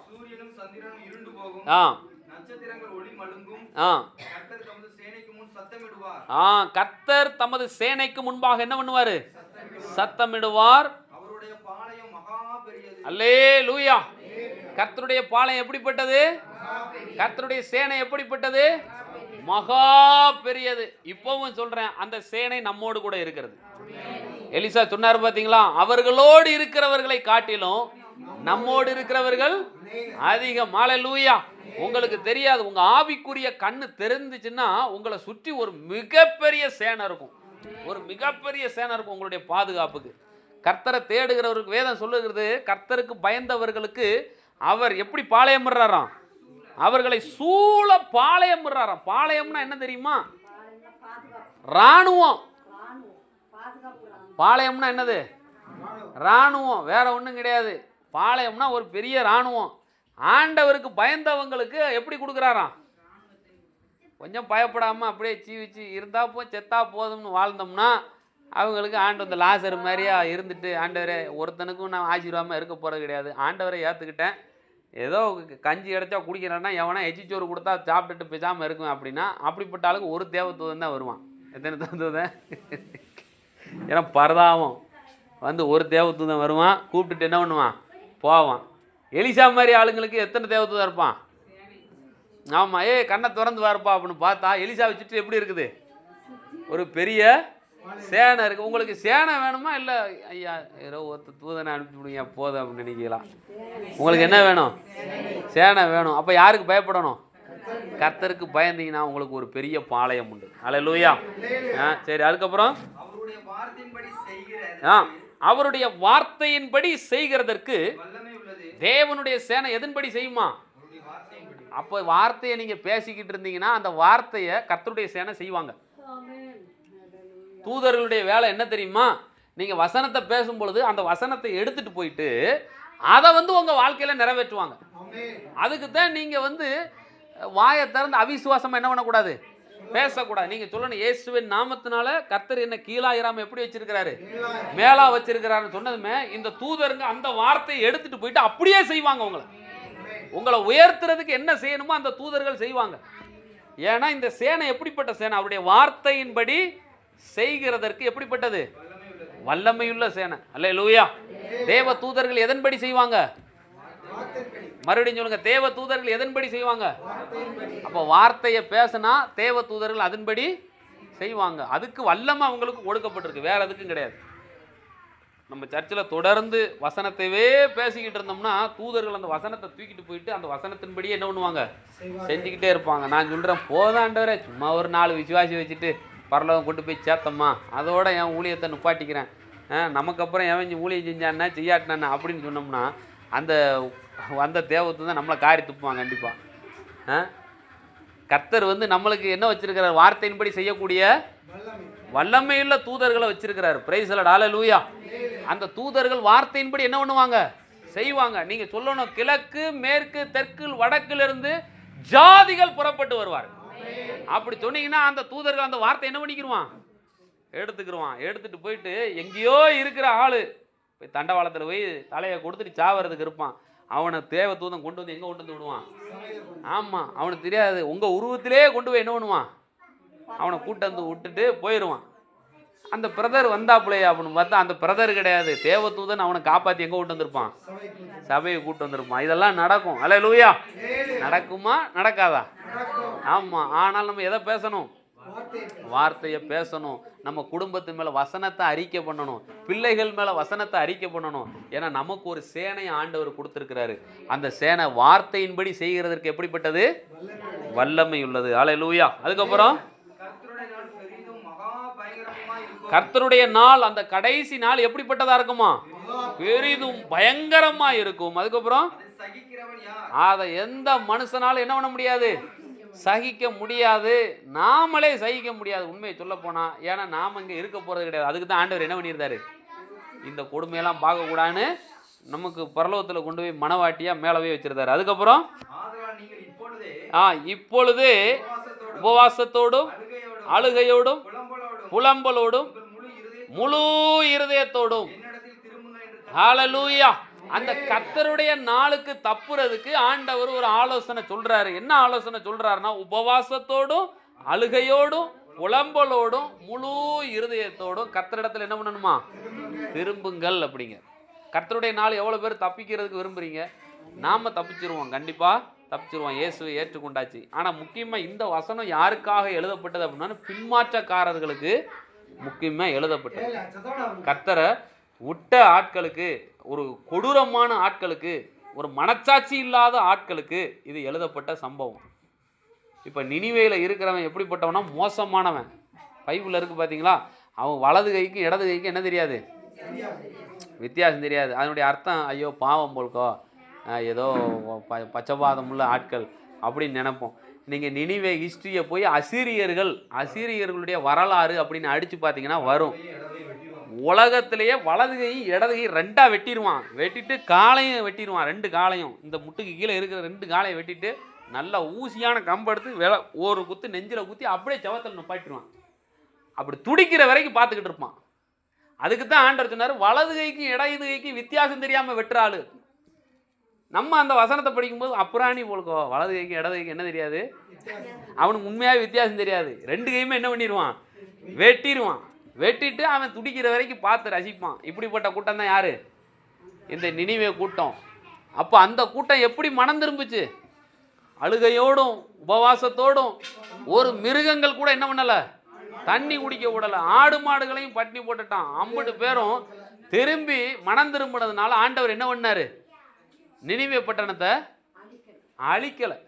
நினிவே பட்டணத்தின் மீது மனஸ்தாபப்பட்டு அந்த தேசத்தை விட்டுட்டாரு. பிரைஸ் 1,20,000 பேருக்கு மேல என்ன ஆயிட்டாங்க? ஒரே பிரசங்கத்துல மனம் திரும்பிட்டாங்க. அல்லேலூயா. ஒரே பிரசங்கத்துல அவ்வளவு பெரிய கூட்டமே என்ன ஆயிருச்சு?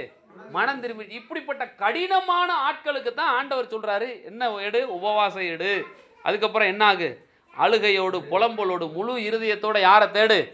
கர்த்தரை தேடு அப்படின்னு இஸ்ரவேல் ஜனங்களுக்கு சொல்றாரு. ஏன்னா முழு இருதயத்தோட பேயை போய் பிடிச்சிக்கிட்டான், ஆண்டவரை பிடிச்சிக்கிட்டு இருந்தவன்.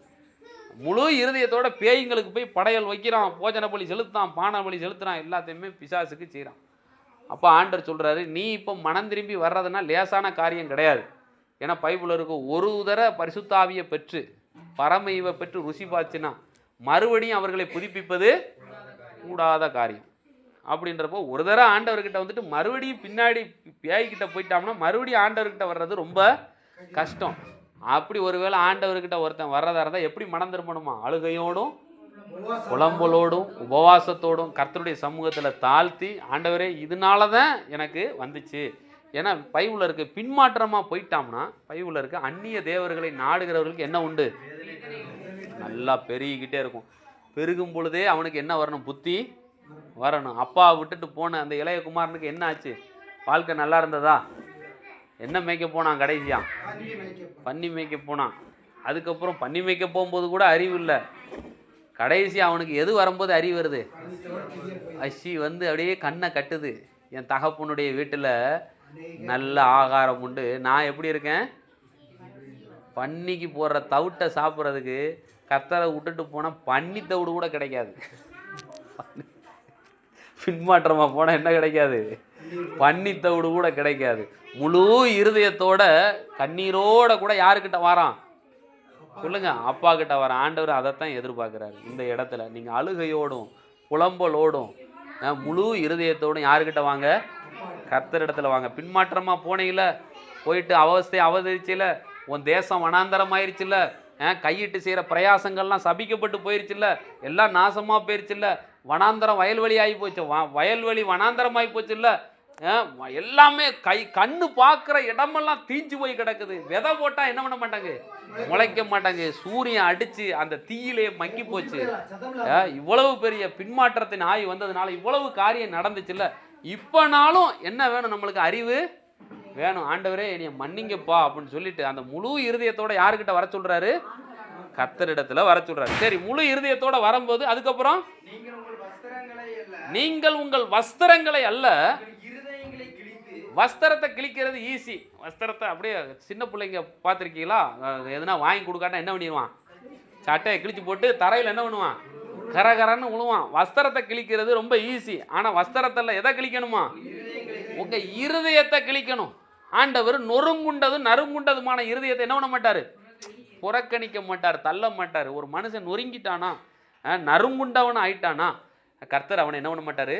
தள்ள மாட்டார். தேவனுக்கு ஏற்கிற பலி என்ன தெரியுமா? நொறுங்குண்டதும் நறுங்குண்டதும். அந்த இருதயத்தோட தான் ஊழியம் செய்யணும். எப்போவுமே நொறுக்கப்பட்ட இருதயம், எப்போவுமே உடைக்கப்பட்ட இருதயத்தோட தான் ஆண்டவருக்கு என்ன செய்யணும்? ஊழியம் செய்யணும். எப்போதும் உடைஞ்ச இருதயத்தோட, கண்ணீரோட, பாரத்தோட, அழுகையோட தான் என்ன பண்ணணும்? ஊழியத்தை செய்யணும். இயேசு கிறிஸ்து தம்முடைய ஊழியத்தை எப்படி ஆரம்பித்தார்? முத எத்தனை நாள் பாஸ்டிங் போட்டார்? 40 days போட்டதுக்கப்புறம் என்னாச்சு அவருக்கு? இல்லை, சோதனை வந்துச்சு. அந்த வெரி குட், பசி வந்துச்சு. சிலுவையில் முடிக்கும் போது கடைசி அவருக்கு என்ன வந்துச்சு? தாகம் வந்துச்சு. பசியில் ஊழியத்தை ஆரம்பித்து எதில் முடித்தார்? தாகத்தில் முடித்தார். ஊழியம் வந்து சாதாரணமாக செய்யற பசியோடையும் தாகத்தோடையும் எதை செய்யணும்? ஊழியத்தை செய்யணும். இது வந்து நமக்கு கர்த்தர் கொடுத்த ஒரு மிகப்பெரிய பாடம். பிரைஸ் தி லார்ட், ஹல்லேலூயா. இந்த இடத்துல அப்படித்தான் திரும்ப சொல்கிறாரு, நம்முடைய வஸ்திரங்களை எல்லாம் எதை கிழிக்கணுமா?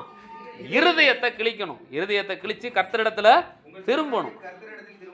திரும்புங்கள், திரும்ப கர்த்தரிடத்துல வாங்க அப்படிங்கிறார். பின்மாற்றமா போயிட்டியா? அந்நிய தேவர்கள் நாடிட்ட, வேதனை பெருகிருச்சு, உன் வாழ்க்கையே நாசமாயிருச்சு. திரும்பவும் யாருக்கிட்ட வா? கர்த்தரிடத்துல வா. ஏன் கர்த்தரிடத்துல வரணும்?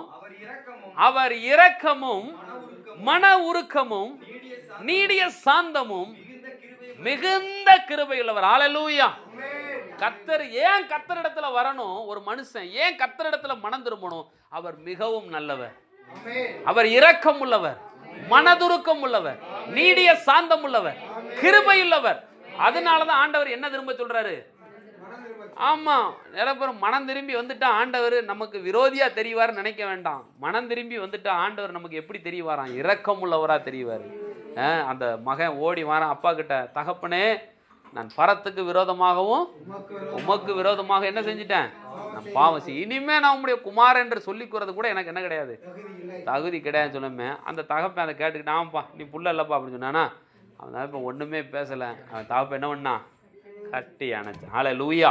ஏன்னா கர்த்தருடைய இரக்கம் அதுதான். பின்மாறி போயிட்டியா, எல்லாம் இழந்து போயிட்டியா, வாழ்க்கையில எல்லாம் போச்சா, ஆண்டவரை தேடி ஆண்டவரை தேடாமல் எல்லாத்தையும் இழந்துட்டே, ஆண்டவர் சொல்றார் மறுபடியும் என்னிடத்துல வா, நான் உன்னை அணைத்து கொள்றேன், நான் உன்னை கட்டி அணைத்து கொள்றேன். காரணம் நான் இரக்கமும் உருக்கமும் நீடிய சாந்தமும் மிகுந்த தயவுள்ளவர். ஹல்லேலூயா. அதுக்கப்புறம் அவர் எப்படிப்பட்டவர்? தீங்குக்கு ஆனா தீங்கு செஞ்சா அவருக்கு என்ன உண்டாகும்? கர்த்தரை மட்டும் என்ன ஸ்தாபப்படுத்திடக்கூடாது? மனஸ்தாபப்படுத்திடக்கூடாது. தீங்குனா என்ன? பின்மாற்றமா போறது தான் என்னது? தீங்கு. மறுபடியும் மறுபடியும் மறுபடியும் ஓசியாட்ட சொல்றாரு, ஏய் போப்பா போய் சோர மார்க்கமாக இருக்கிற ஒரு ஸ்திரியை போய் என்ன பண்ணிக்கோ? கல்யாணம் பண்ணிக்கோ. சோர மார்க்க ஸ்திரினா விபச்சார ஸ்திரி, விபச்சார ஸ்திரியை போய் என்ன பண்ணிக்கோ? கல்யாணம் பண்ணிக்கோ. அவன் போய் அந்த தீர்க்க தரிசி போய் என்ன பண்ணுறாரு? ஓசியாவை கல்யாணம் முடிச்சுட்டு வந்து வீட்டில் வச்சுருக்காப்புல. இனிமேல் அங்கெல்லாம் போகக்கூடாதுப்பா, இனிமேல் அந்த பாதைகளில் போகக்கூடாதுன்னு சத்தம் போட்டு எங்கே வச்சுருக்காரு? வீட்டில் வச்சுருக்காரு. அடுத்து பார்த்தா அடுத்த நாள் எங்கே ஓடிட்டான் சொல்லுங்கள்? மறுபடியும் பழைய குருடி கதவை திறன்னு ஓடிட்டா விபச்சாரத்துக்கு. மறுபடியும் அவனுக்கு தாங்க முடியல, ரொம்ப கஷ்டமாகுது. ஆண்டவரே, கல்யாணத்துக்கு முன்னாடியே எப்படியே இருந்துட்டான், ஆனால் கல்யாணத்துக்கு அப்புறம் எப்படி இருக்கணும்? ஒழுங்காக இருக்கணுமே. இவ ஓடிட்டாளே. ஆண்டவர் சொல்ல மறுபடியும் போய் அவளை என்ன பண்ணிட்டு வா, கூப்பிட்டு வா அப்படிங்காரு. மறுபடியும் போய் என்ன பண்ணுறாரு? கூப்பிட்டுட்டு வராரு. மறுபடியும் போய் கூப்பிட்டு மறுபடியும் வச்சுருக்காரு. மறுபடியும் என்ன பண்ணிட்டா? ஓடிட்டான். மூணாவது தடவை என்ன பண்ணுறாப்புல? கூப்பிட்டாரு. அதுக்கப்புறம் ஓடலை. அப்போ ஆண்டவர் சொல்கிறாரு, இப்படித்தான் இஸ்ரவேலு என்னை விட்டு சோர மார்க்கமாக போகுது, ஆனால் நான் மறுபடியும் மறுபடியும் மறுபடியும் மறுபடியும் என்ன பண்ணுறேன்? நான் சேர்த்து கொள்கிறேன். அதுக்கப்புறம் ஒரு வார்த்தை, நித்திய விவாகத்தினால நான் உன்னை மணந்து கொள்வேன். ஹல்லேலூயா. யாரை மணந்து கொள்கிறாராம்? விபச்சார ஸ்திரிக்கு கிடைச்ச வாழ்க்கை என்ன விவாகம்? இன்னும் ஒரு ஆண்டவர் நமக்கு இது கிரகிக்க முடியுதா? எத்தனை தடவை சோரம் போனாலும் பின்மாற்றமாக போனாலும் என்ன விவாகம் பண்ணுறாராம்? எனக்கு அது இன்னைக்கு வரைக்கும் அது தாங்கவே முடியல, இப்படி ஒரு வார்த்தை சொல்கிறாரு அப்படின்னு. எத்தனை தடவை ஆண்டவரை விட்டுட்டு போகிறான், வேணுமுனுக்கே துரோகம் பண்ணுறான். ஆனால் ஆண்டவர் என்ன சொல்கிறாரு? நித்திய விவாகத்தினால மணந்து கொள்கிறோங்காரு. நம்ம மைண்டுக்கு அது என்ன பண்ண மாட்டாங்க. இவனை கொண்டு போய் கண்டிப்பாக இவனை கொண்டு போய் நரகத்தில் தள்ளியிருந்தால் நல்லா இருக்குமே. பின்மாற்றமாக போகிறான். கர்த்தரை விட்டு போகிறையில நீ கண்டிப்பாக எங்கே போயிடுவ? நரகத்துக்கு போயிடுவேன்னு தள்ளி இருக்கலாமே. ஆனால் மனம் திரும்பி வரும்போது என்ன விவாகம்? நித்திய விவாகம்னு சொல்கிறார். Praise the Lord. ஆமென். அதுக்கப்புறம் வாசிங்க. திரும்பி மனஸ்தாபப்பட்டு கர்த்தராகிய தேவனுக்கு என்ன பலிய? போஜன பலிகளையும் பான பலிகளையும் மனம் திரும்பி வந்தாச்சு. மனம் திரும்பி வந்தவங்ககிட்ட கர்த்தர் கேட்குற பலி என்ன பலி சொல்லுங்களேன்? என்ன பலி? ஏற்கனவே வனாந்தரமாக போய் கிடக்குது, ஊரே சுடுகாடாக போய் கிடக்குது. இந்த டயத்தில் வந்து என்ன கேட்குறாரு ஆண்டவர்? இவ்வளவு ஆண்டவர் எவ்வளவு சேட்டை பண்ணுதாரு. ஏற்கனவே வயல்வெளியெல்லாம் என்ன ஆகிப்போச்சு? வனாந்தரம் ஆகிப்போச்சு. விதையெல்லாம் பூமிக்கு கீழே என்ன ஆகி கிடக்குது? மக்கி போய் கிடக்குது. களஞ்சியமெல்லாம் பாலாக போய் கிடக்குது. ஒன்றும் ஆகாரம் கிடையாது. பூமி முழுவதும் சுடுகாடு மாதிரியா கிடக்கு. பார்க்குற பக்கமெல்லாம் வீச்சம் எடுத்து வெறும் எலும்பு கூடு நாத்தம் மாதிரியா கிடக்குது. இப்படிப்பட்ட சூழ்நிலையில் ஆண்டவர் என்ன கேட்குறாரு? போஜன வழி பான வழி கேட்குறாரு. எதுக்கு? இவன் எங்கே போய் தேடுவான் சொல்லுங்க? சொல்லுங்க. அதை செலுத்துறதுக்கான ஆசீர்வாதத்தை அவரே என்ன பண்ணுவார்? முதல் ஆசீர்வாதம் கர்த்தர் போஜன பலியையும் பான பலியும் செலுத்துறதுக்கான ஆசீர்வாதத்தை இஸ்ரவேல் ஜனங்களுக்கு கர்த்தர் கொடுப்பார். ஏன்னா அந்த போஜன பலியும் இந்த பான பலியும் எங்கே கொண்டு வரப்படணும்? ஆலயத்துக்கு கொண்டுட்டு வரப்படணும். ஆலயத்துக்கு ஏன் போஜன பலி? முத ஆண்டவர் எப்பா நீ சாப்பிடுவோம், பிள்ளைங்க சாப்பிடு, நல்லா வயிற்றுக்கு சாப்பிடுன்னு சொல்லாமல் எங்கே கொண்டு வர சொல்கிறாரு? ஆலயத்துக்கு எதுக்கு கொண்டு வர சொல்கிறாரு? ஆசாரியர்கள் கொண்டு வரது, ஊழியக்காரனும் கொண்டு வர சொல்கிறாரு. ஏன் போஜன பலியையும் பான பலியும் ஊழியக்காரனை கொண்டு வரணும்? கொண்டுட்டு வந்துட்டு கொடுத்தா அவன் வாழ்க்கையில் பஞ்சமே வராது. இயேசு நாமத்தில் பிரைஸ் தி லார்ட், ஹல்லேலூயா. போஜன பலி ஊழியக்காரங்களுக்கு கொண்டு வந்து கொடுத்தா என்ன வராது? பஞ்சம் வராது. எலியா காலத்தில் எண்ணெயில் பொரிக்கப்பட்ட ஒரு அடையை கொண்டு வந்து யாருக்கு கொடுத்தா? ஏலியாவுக்கு கொடுத்துட்டா. ஏன்னா இந்த எண்ணெயில் பொரிக்கப்பட்ட அடை என்ன பலி? போஜன பலி. லேவியாராம் புஸ்தகம் படித்து பார்த்தீங்கன்னா தெரியும். எண்ணெயில் பொரிக்கப்பட்ட அடை, எண்ணெயில் பொரிக்கப்பட்ட அதிரசம், அப்புறம் புளிப்பில்லாத அப்பம், அதுக்கப்புறம் மெல்லிய மாவு, தூப வர்க்கம், எண்ணெய், அதுக்கப்புறம் முதற்கனி. இந்த 5 என்ன பலி? போஜன பலி. இந்த 5ல் எதுனா ஒன்று யாருக்கு கொடுக்கணும்? ஆசாரியனுக்கு, தேவ மனுஷனுக்கு, ஊழியக்காரனுக்கு. அவங்களுக்கு கொடுக்குறத கர்த்தருக்கு கொடுக்குறது. மொத்தத்தில் அவங்க தான் சாப்பிட போகிறாங்க. ஆண்டவர் அது என்ன அதிரசம் உட்காந்து தின்னுட்டா இருக்க போகிறாரு, ஊழியக்காரங்க சாப்பிட போகிறாங்க. இந்த போஜன வழியும் பான வழியும் எங்கே கொண்டு வந்து கொடுக்கணும்? கர்த்தருடைய ஆலயத்துக்கு கொண்டு வந்து கொடுக்கணும். கொடுத்ததுமே என்ன நடந்துச்சு? அந்த ஸ்திரீக்கு, விதவைக்கு என்ன நடந்துச்சு? பழசா எலியா கேட்டிருக்கலாம், நல்லா இன்னைக்கு மாவு பிணைஞ்சு வை, நாளைக்கு காலையில் புளிச்சதுக்கப்புறம் அந்த புளிப்புள்ள அப்பத்தை எனக்கு கொண்டு வான்னு சொல்லுவாங்க. புளிச்சா தானே டேஸ்ட்டாக இருக்கும். ஆமாவா இல்லையா? அப்போ வந்து எப்போ டேஸ்ட்டாக இருக்கும்? நீங்கள் சுடுறீங்களா தோசை, எப்போ டேஸ்ட்டாக இருக்கும்? புளிச்சா தான். புளிக்கிற வரைக்கும் என்ன பண்ணுவீங்க? வெயிட் பண்ணுவீங்க. ஆனால் எலியா புளிச்சதை எட்டு வரச்சுனா முதல் போய் மாவை பிணைஞ்சி அதில் எனக்கு என்ன பண்ணு, உடனே பிணைஞ்சி சுட்டா என்ன இருக்கும்? புளிப்பு இருக்குமா? ஆமாம். புளிப்புல்லாத அடைய எண்ணெயில் போட்டு பொரிச்சு யாருக்கு எடுத்து வரா? எலியா. அதுதான் என்ன பலி? போஜன பலி. போஜன பலி கொண்டு வந்து தேவ மனுஷன்ட்ட கொடுத்ததுமே அந்த மனுஷன் வாயை திறந்து சொல்கிறாரு, பஞ்ச நாட்கள் முடியும் வரை உன் மாப்பி செய்கிற அந்த தொட்டி எண்ணெயும் காலியாவதில்லை என்று யார் சொல்கிறது? கர்த்தர் சொல்லுகிறார். ஹல்லேலூயா. அப்போ அந்த போஜன பலியையும் அந்த பான பலியை செலுத்துவதற்கான ஆசீர்வாதத்தை கர்த்தர் உங்களுக்கு கொடுப்பார். விதைக்கிறவனுக்கு விதையை கொடுக்கறது யாரு? கர்த்தர் தான் கொடுக்குறாரு. கர்த்தர் விதையை கொடுக்கும்போது யாருக்கு கொடுக்கணும்? கர்த்தருடைய சமூகத்தில் தேவ மனுஷங்களுக்கு கொடுக்கும் போது என்ன நடக்கும்னா, உங்க பிள்ளைகள் பஞ்ச காலத்தில் போஷிக்கப்பட்டிருப்பாங்க. அப்படிப்பட்ட பலியை கர்த்தர் நமக்கு வச்சிருக்கிறாரு. அதுக்கப்புறம் வாசிங்க. சீயோனில என்ன ஊதுங்க? அல்லேலூயா. சீயோனில என்ன ஊதுங்க? எக்காலம் ஊதுங்க. அதுக்கப்புறம் பரிசுத்த உபவாச நாளை நியமிங்கள். இந்த எக்கால சத்தத்தை எது கூட்டணுமா? விசேஷித்த ஆசரிப்பை என்ன பண்ணுங்க? கூறுங்கள். அதுக்கப்புறம் எக்காலம் எதுக்காக கூடணும்? சனக்கத்தை என்ன பண்ணணும்? கூட்டணும். அதுக்கப்புறம் சபை என்ன பண்ணணும்? பரிசுத்தப்படுத்தணும். அதுக்கப்புறம்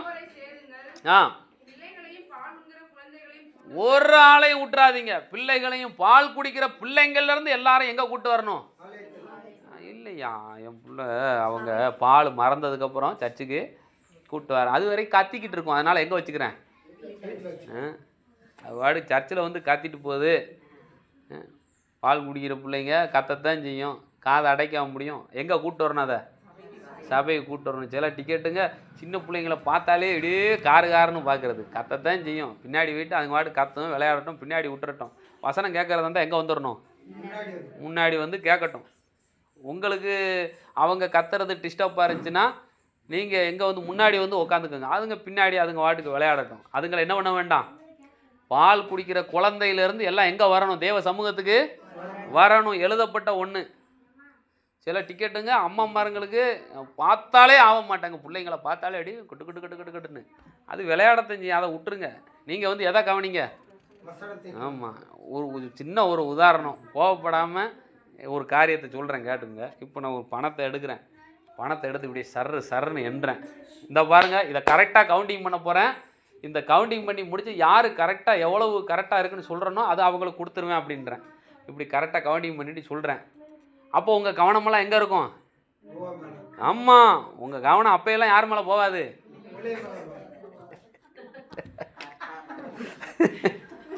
அப்பையெல்லாம் பிள்ளைங்க மேலே போகாது. ஆனால் பிள்ளைங்க விளையாடும் போது வசனம் பேசிக்கிட்டு போய் விளையாட மட்டும் எங்கே போவோம்? இப்படித்தான் வசனத்தை வந்து அப்படியே கவுண்டிங் பண்ணுற மாதிரி. ஆஹா, ஊழியக்காரங்க எதை போய் சொல்லிக்கிட்டு இருக்காங்க? அநேகம் ஆயிரம் வெள்ளியை பார்க்கலும் பொன்னை பார்க்கலும் நீர் விளம்பின வேதமே நலம்.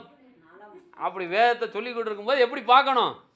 அப்படியே அதுக்கு அட்ராக்ஷன் பண்ணணும். குழந்தைங்க கத்துனா கூட இந்த காதில் வாங்கி என்ன பண்ணிடணும்?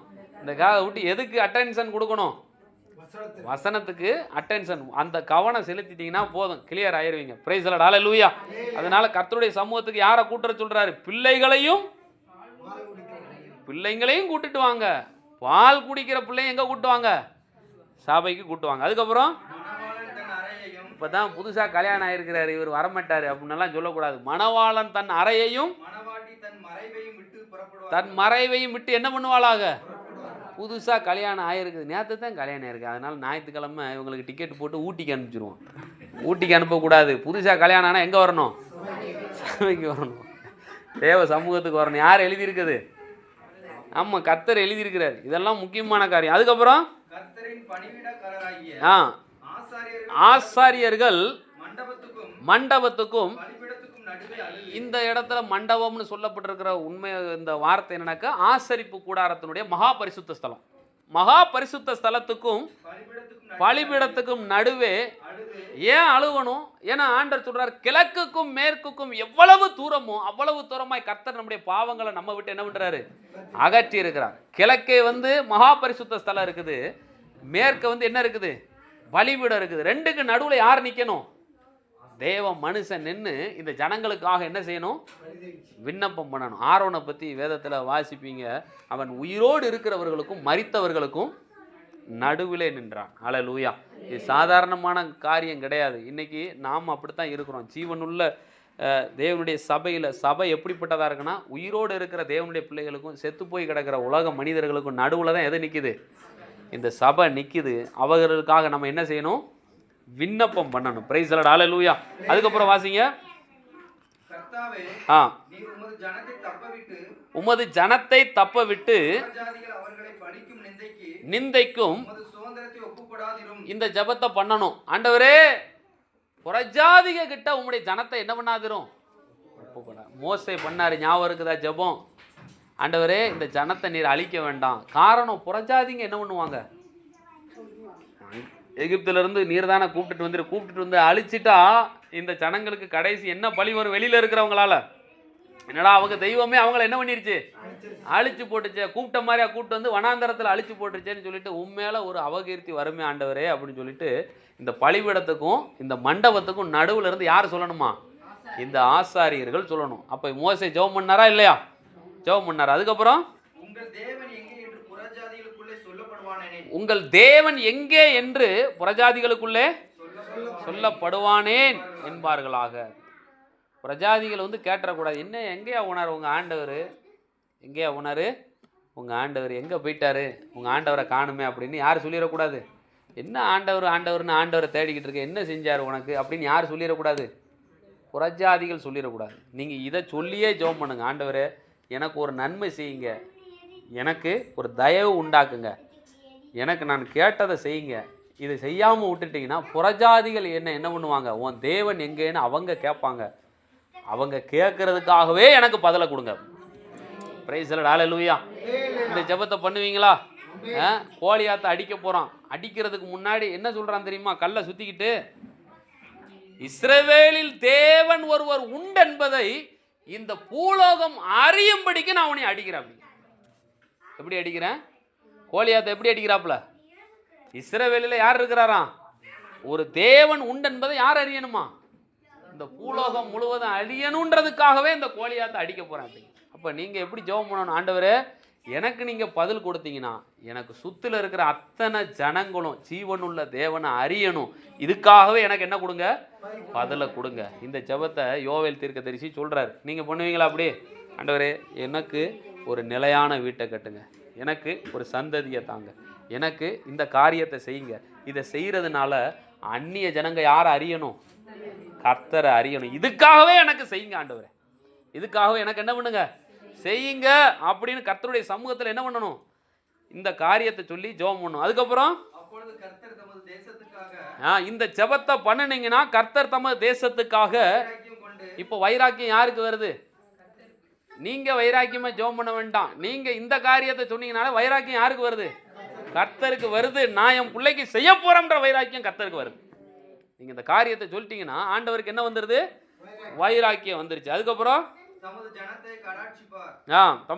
பாருங்க எவ்வளவு அழகா. முதல் காரியம், ஜனங்களுக்கு கர்த்தர் கடாட்சிப்பார்னா ரட்சிப்பை கொடுக்குறார்.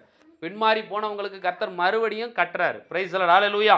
ரெண்டாவது காரியம், கர்த்தர் பின்மாறி போனவன் மறுபடியும் மனம் திரும்பி வந்தான்னா அவன் பண்ற ஜெபத்துக்கு கர்த்தர் மறுமொழி கொடுக்குறார். நல்லா கவனிங்க. முதல் ஆசீர்வாதம் என்ன? பின்மாறி வந்தவனுக்கு கர்த்தர் கடாட்சிப்பார். அதனால ரட்சிப்பை மறுபடியும் கொடுக்குறாரு. ரெண்டாவது ஆசீர்வாதம் என்ன? அவன் ஜெபிக்கிற ஜெபத்துக்கு என்ன கொடுக்குறாரு? மறுமொழி கொடுக்குறாரு. அதுக்கப்புறம் மறுமொழி தமது ஜனத்தை நோக்கி, இதோ நான் உங்களை இனி புறஜாதிகளுக்குள்ளே நிந்தையாக வைக்காமல். இனிமே மனம் திரும்புறவங்களுக்கு, அதாவது இது மனம் திரும்புறவங்களுக்கு சொல்லப்பட்ட ஆசீர்வாதம். உங்களுக்கு புறஜாதிகளுக்கு ஆண்டவர் என்னவா வைக்க மாட்டாரு? நிந்தையா வைக்க மாட்டார். சில பேர் சொல்றாங்களே, எனக்கு அவமானமா இருக்கு, எனக்கு நிந்தையா இருக்கு அப்படிங்கிறதுனா, மனம் திரும்புகிற ஆட்களுக்கு ஆண்டவர் அவங்க மத்தியில் ஒரு கனத்தை உண்டாக்குவார். இனிமே நிந்தை என்ன பண்ணாது? வராது. அதுக்கப்புறம் பொருளாதார ஆசீர்வாதம். உங்களுக்கு தானியத்தையும் திராட்சை ரசத்தையும் எண்ணெயும் கொடுத்தேன். ஹல்லேலூயா. மனம் திரும்புறவங்களுக்கு கர்த்தர் வீட்டில் எல்லா பொருட்களாலையும் கர்த்தர் ஆசீர்வதிப்பார். திராட்சை ரசம், தானியம், எண்ணெய், இதனால என்ன பண்ணுவாங்க?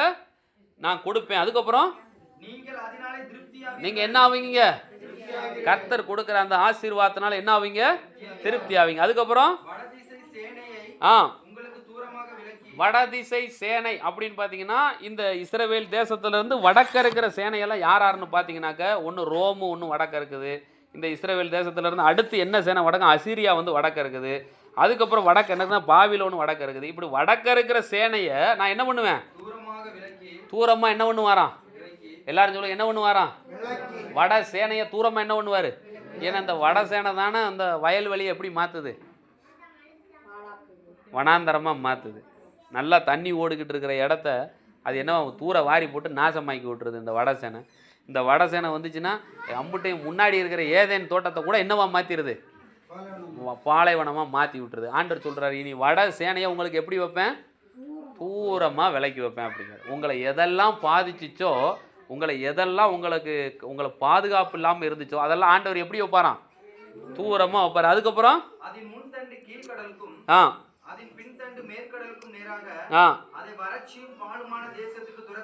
அதை வந்து ஆண்டவர் துரத்தி விட்டுருந்தார். அதுக்கப்புறம்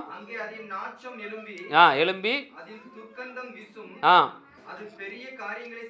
அது போய் பெரிய காரியங்களை செய்து. அதுக்கப்புறம் எல்லாரும் சொல்லுங்க, தேசமே பயப்படாதே. எல்லாரும் சொல்லுங்க, தேசமே பயப்படாதே. தேசமே பயப்படாதே. அதுக்கப்புறம் யாரிடத்துல மகிழ்ந்து களி கூறணும்? கர்த்தரிடத்துல மகிழ்ந்து களி கூறு. ஹல்லேலூயா. கர்த்தர் எப்படிப்பட்ட காரியத்தை செய்றாரு? பெரிய காரியங்களை செய்ய போறார். மனம் திரும்பின பிள்ளைகளுக்கு எப்படிப்பட்ட காரியம் செய்ய போறாரு? பெரிய காரியங்களை செய்ய போறாரு. அதுக்கப்புறம் வெளியின் மிருகங்களே பயப்படாதேங்கள். வனாந்தரம் ஆக்கிட்டு போனாம்ல, ஆனா வனாந்தரத்துல என்ன உண்டாகுமா? புல்லு கூட வனாந்தரத்துல முளைக்காது. இன்னைக்கு போய் சகாரா பாலைவனம் இருக்குது, அதுல புல்லு முளைக்குதா? ஆனா கர்த்தரை தேடி வந்தா சகாரா பாலைவனத்துல என்ன முளைக்கும்? புல்லு முளைக்கும். வனாந்தரத்துல என்ன உண்டாகும்? மேய்ச்சல் உண்டாகும். அதுக்கப்புறம் விருட்சங்கள் காய்களை என்ன பண்ணும்? காய்க்கும். கர்த்தரை தேடனா என்ன நடக்கும்? கர்த்தரை தேடாதனால என்ன நடந்துச்சுன்னு சொன்னாரா?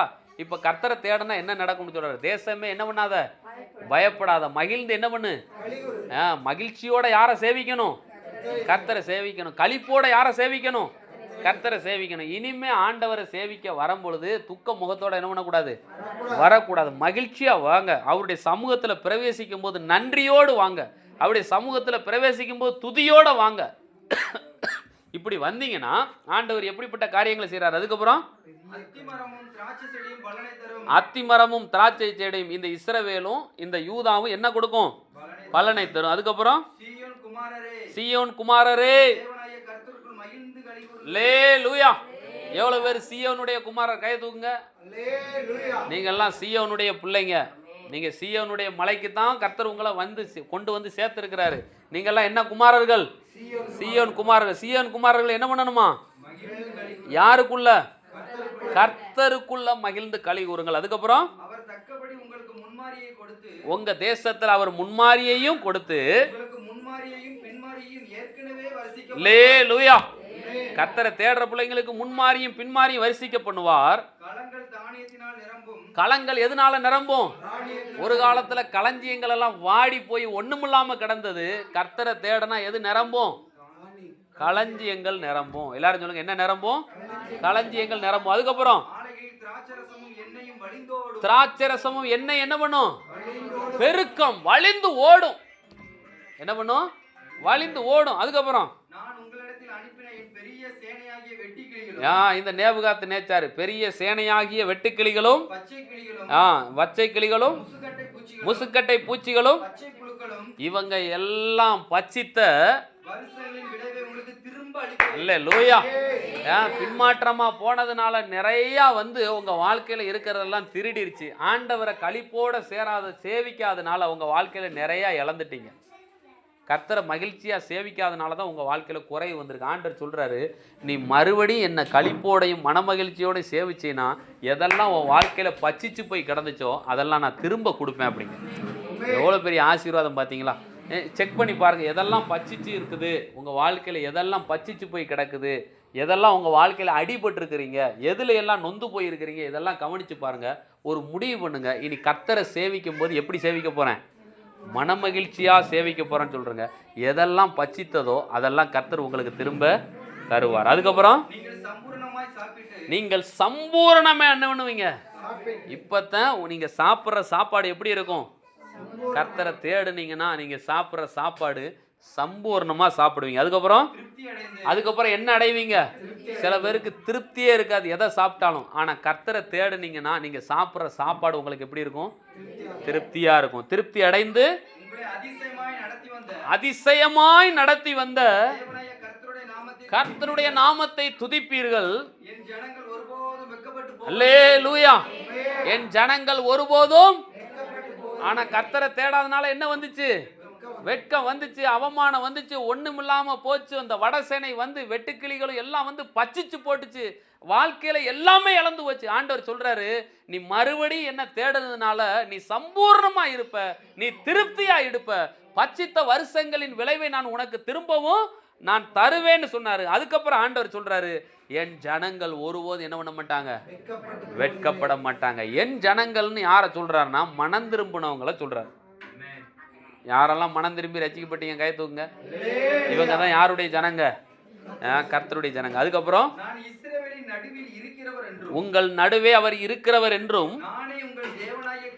நானே உங்கள் தேவனாகிய கர்த்தர் வேறொருவர் இல்லை என்று என்ன பண்ணுவீங்க? அறிந்து கொள்வீர்கள். அதுக்கப்புறம் மறுபடியும் கர்த்தர் சொல்றாரு, என் ஜனங்கள் ஒருபோது என்ன பண்றது கிடையாது.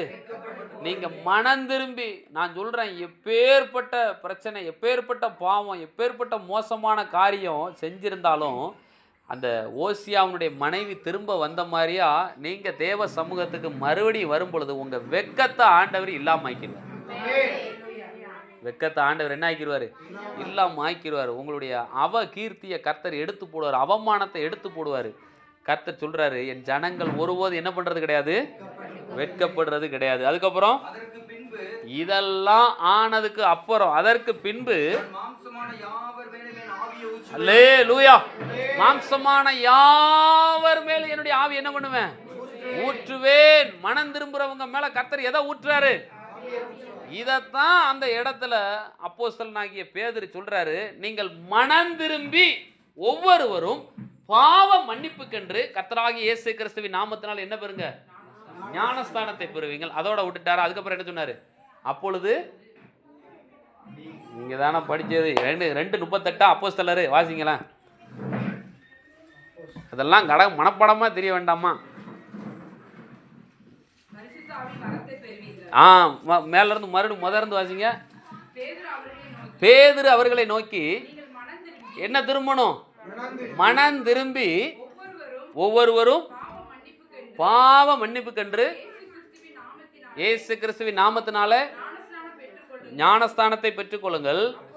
அப்பொழுது இதுதான் மாம்சமான யாவர் மேல் என்ன ஆவியை ஊத்துறாராம்? பரிசுத்த ஆவியை ஊட்டுறாரு. எந்த ஜனங்க மேல? மனம் திரும்பி கர்த்தராகிய இயேசு கிறிஸ்துவின் நாமத்தினால என்ன பெற்றுக்கொள்ளணும்? ஒன்று மேலே இருக்கிறது ஃபுல்லா பொருளாதார ஆசீர்வாதம், தானியம் களஞ்சியம் நிரம்புறது. இதனால நீங்க திருப்தி அடைவீங்க, நன்மை அடைவீங்க. இது என்ன ஆசீர்வாதம்? பொருளாதார. ரெண்டாவது ஒரு ஆசீர்வாதம் சொல்றாரு. இது என்ன ஆசீர்வாதம்? ஆவிக்குரிய ஆசீர்வாதம். ஆவிக்குரிய ஆசீர்வாதம், பொருளாதார ஆசீர்வாதம் யாருக்கு கிடைக்கும்னா மனம் திரும்பினவங்களுக்கு கிடைக்கும். ஆமா, அல்லேலூயா. இது ரெண்டையுமே விட்டுறாதீங்க. இந்த யோவேல் தீர்க்க தரிசன புஸ்தகத்துல அது என்னென்ன ஆசீர்வாதம், ஆவிக்குரிய ஆசீர்வாதம் கீழே வாசிங்க. உங்கள் குமாரரும் உங்கள் குமாரத்திகளும் தீர்க்க தரிசனம் சொல்வார்கள். முதல் ஆசீர்வாதம் என்னது?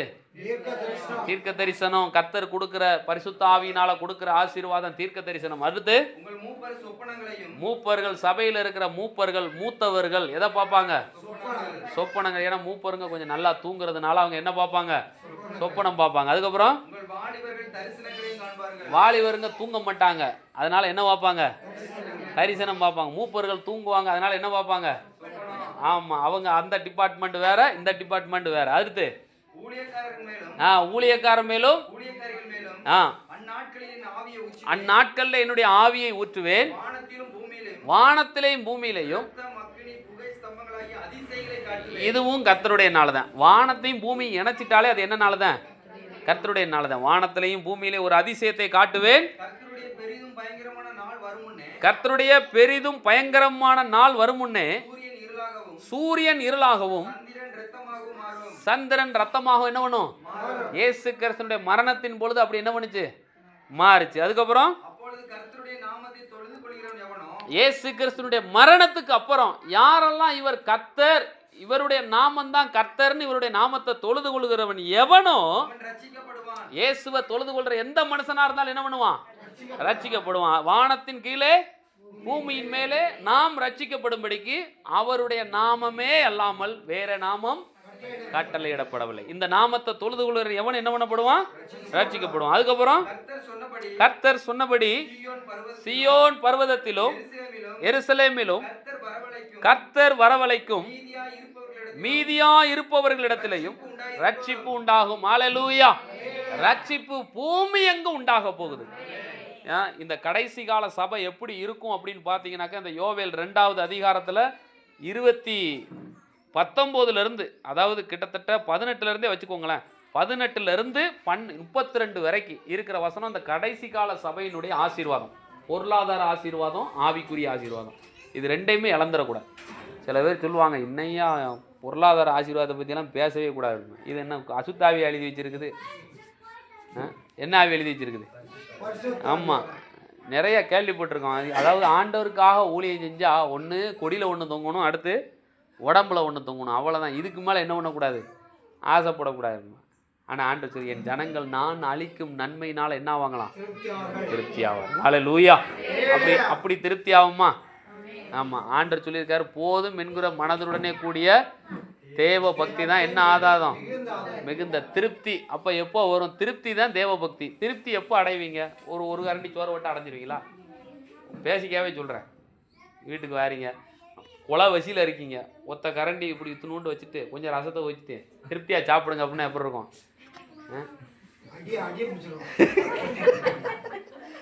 அதுக்கு மட்டும் வேற திருப்தி, இதுக்கு மட்டும் வேற திருப்தியா? ஆண்டவர் சொல்றாரு, நான் கொடுக்குற நன்மையினால என்ன ஆவீங்க? அந்த திருப்தி ஆண்டவர் சொல்றாரு. தேவ பக்தி ஆவிக்குரிய ஆசீர்வாதமும் பொருளாதார ஆசீர்வாதத்தினாலும் கர்த்தர் சபையை நிரப்பி திருப்தி ஆக்கிடுவார். அல்லேலூயா. இந்த திருப்தியினாலதான் ஜனங்கள் என்ன ஆவாங்களாம்? திருப்தி ஆவாங்க. நன்மை அவர் கொடுக்குற நன்மையினாலதான் திருப்தி ஆகும். இந்த நன்மையை அடையாம என்ன பண்ணிடக்கூடாது? போயிடக்கூடாது. இதுதான் யோவேல் தீர்க்க தரிசன புஸ்தகத்தினுடைய 2வது அதிகாரம். நாளைக்கு எத்தனாவது அதிகாரம் வாசிக்க போறோம்? 3வது அதிகாரம் வாசிக்க போறோம். இல்லை 3வது அதிகாரம் இன்னைக்கே பார்த்துருவோமா? சரி.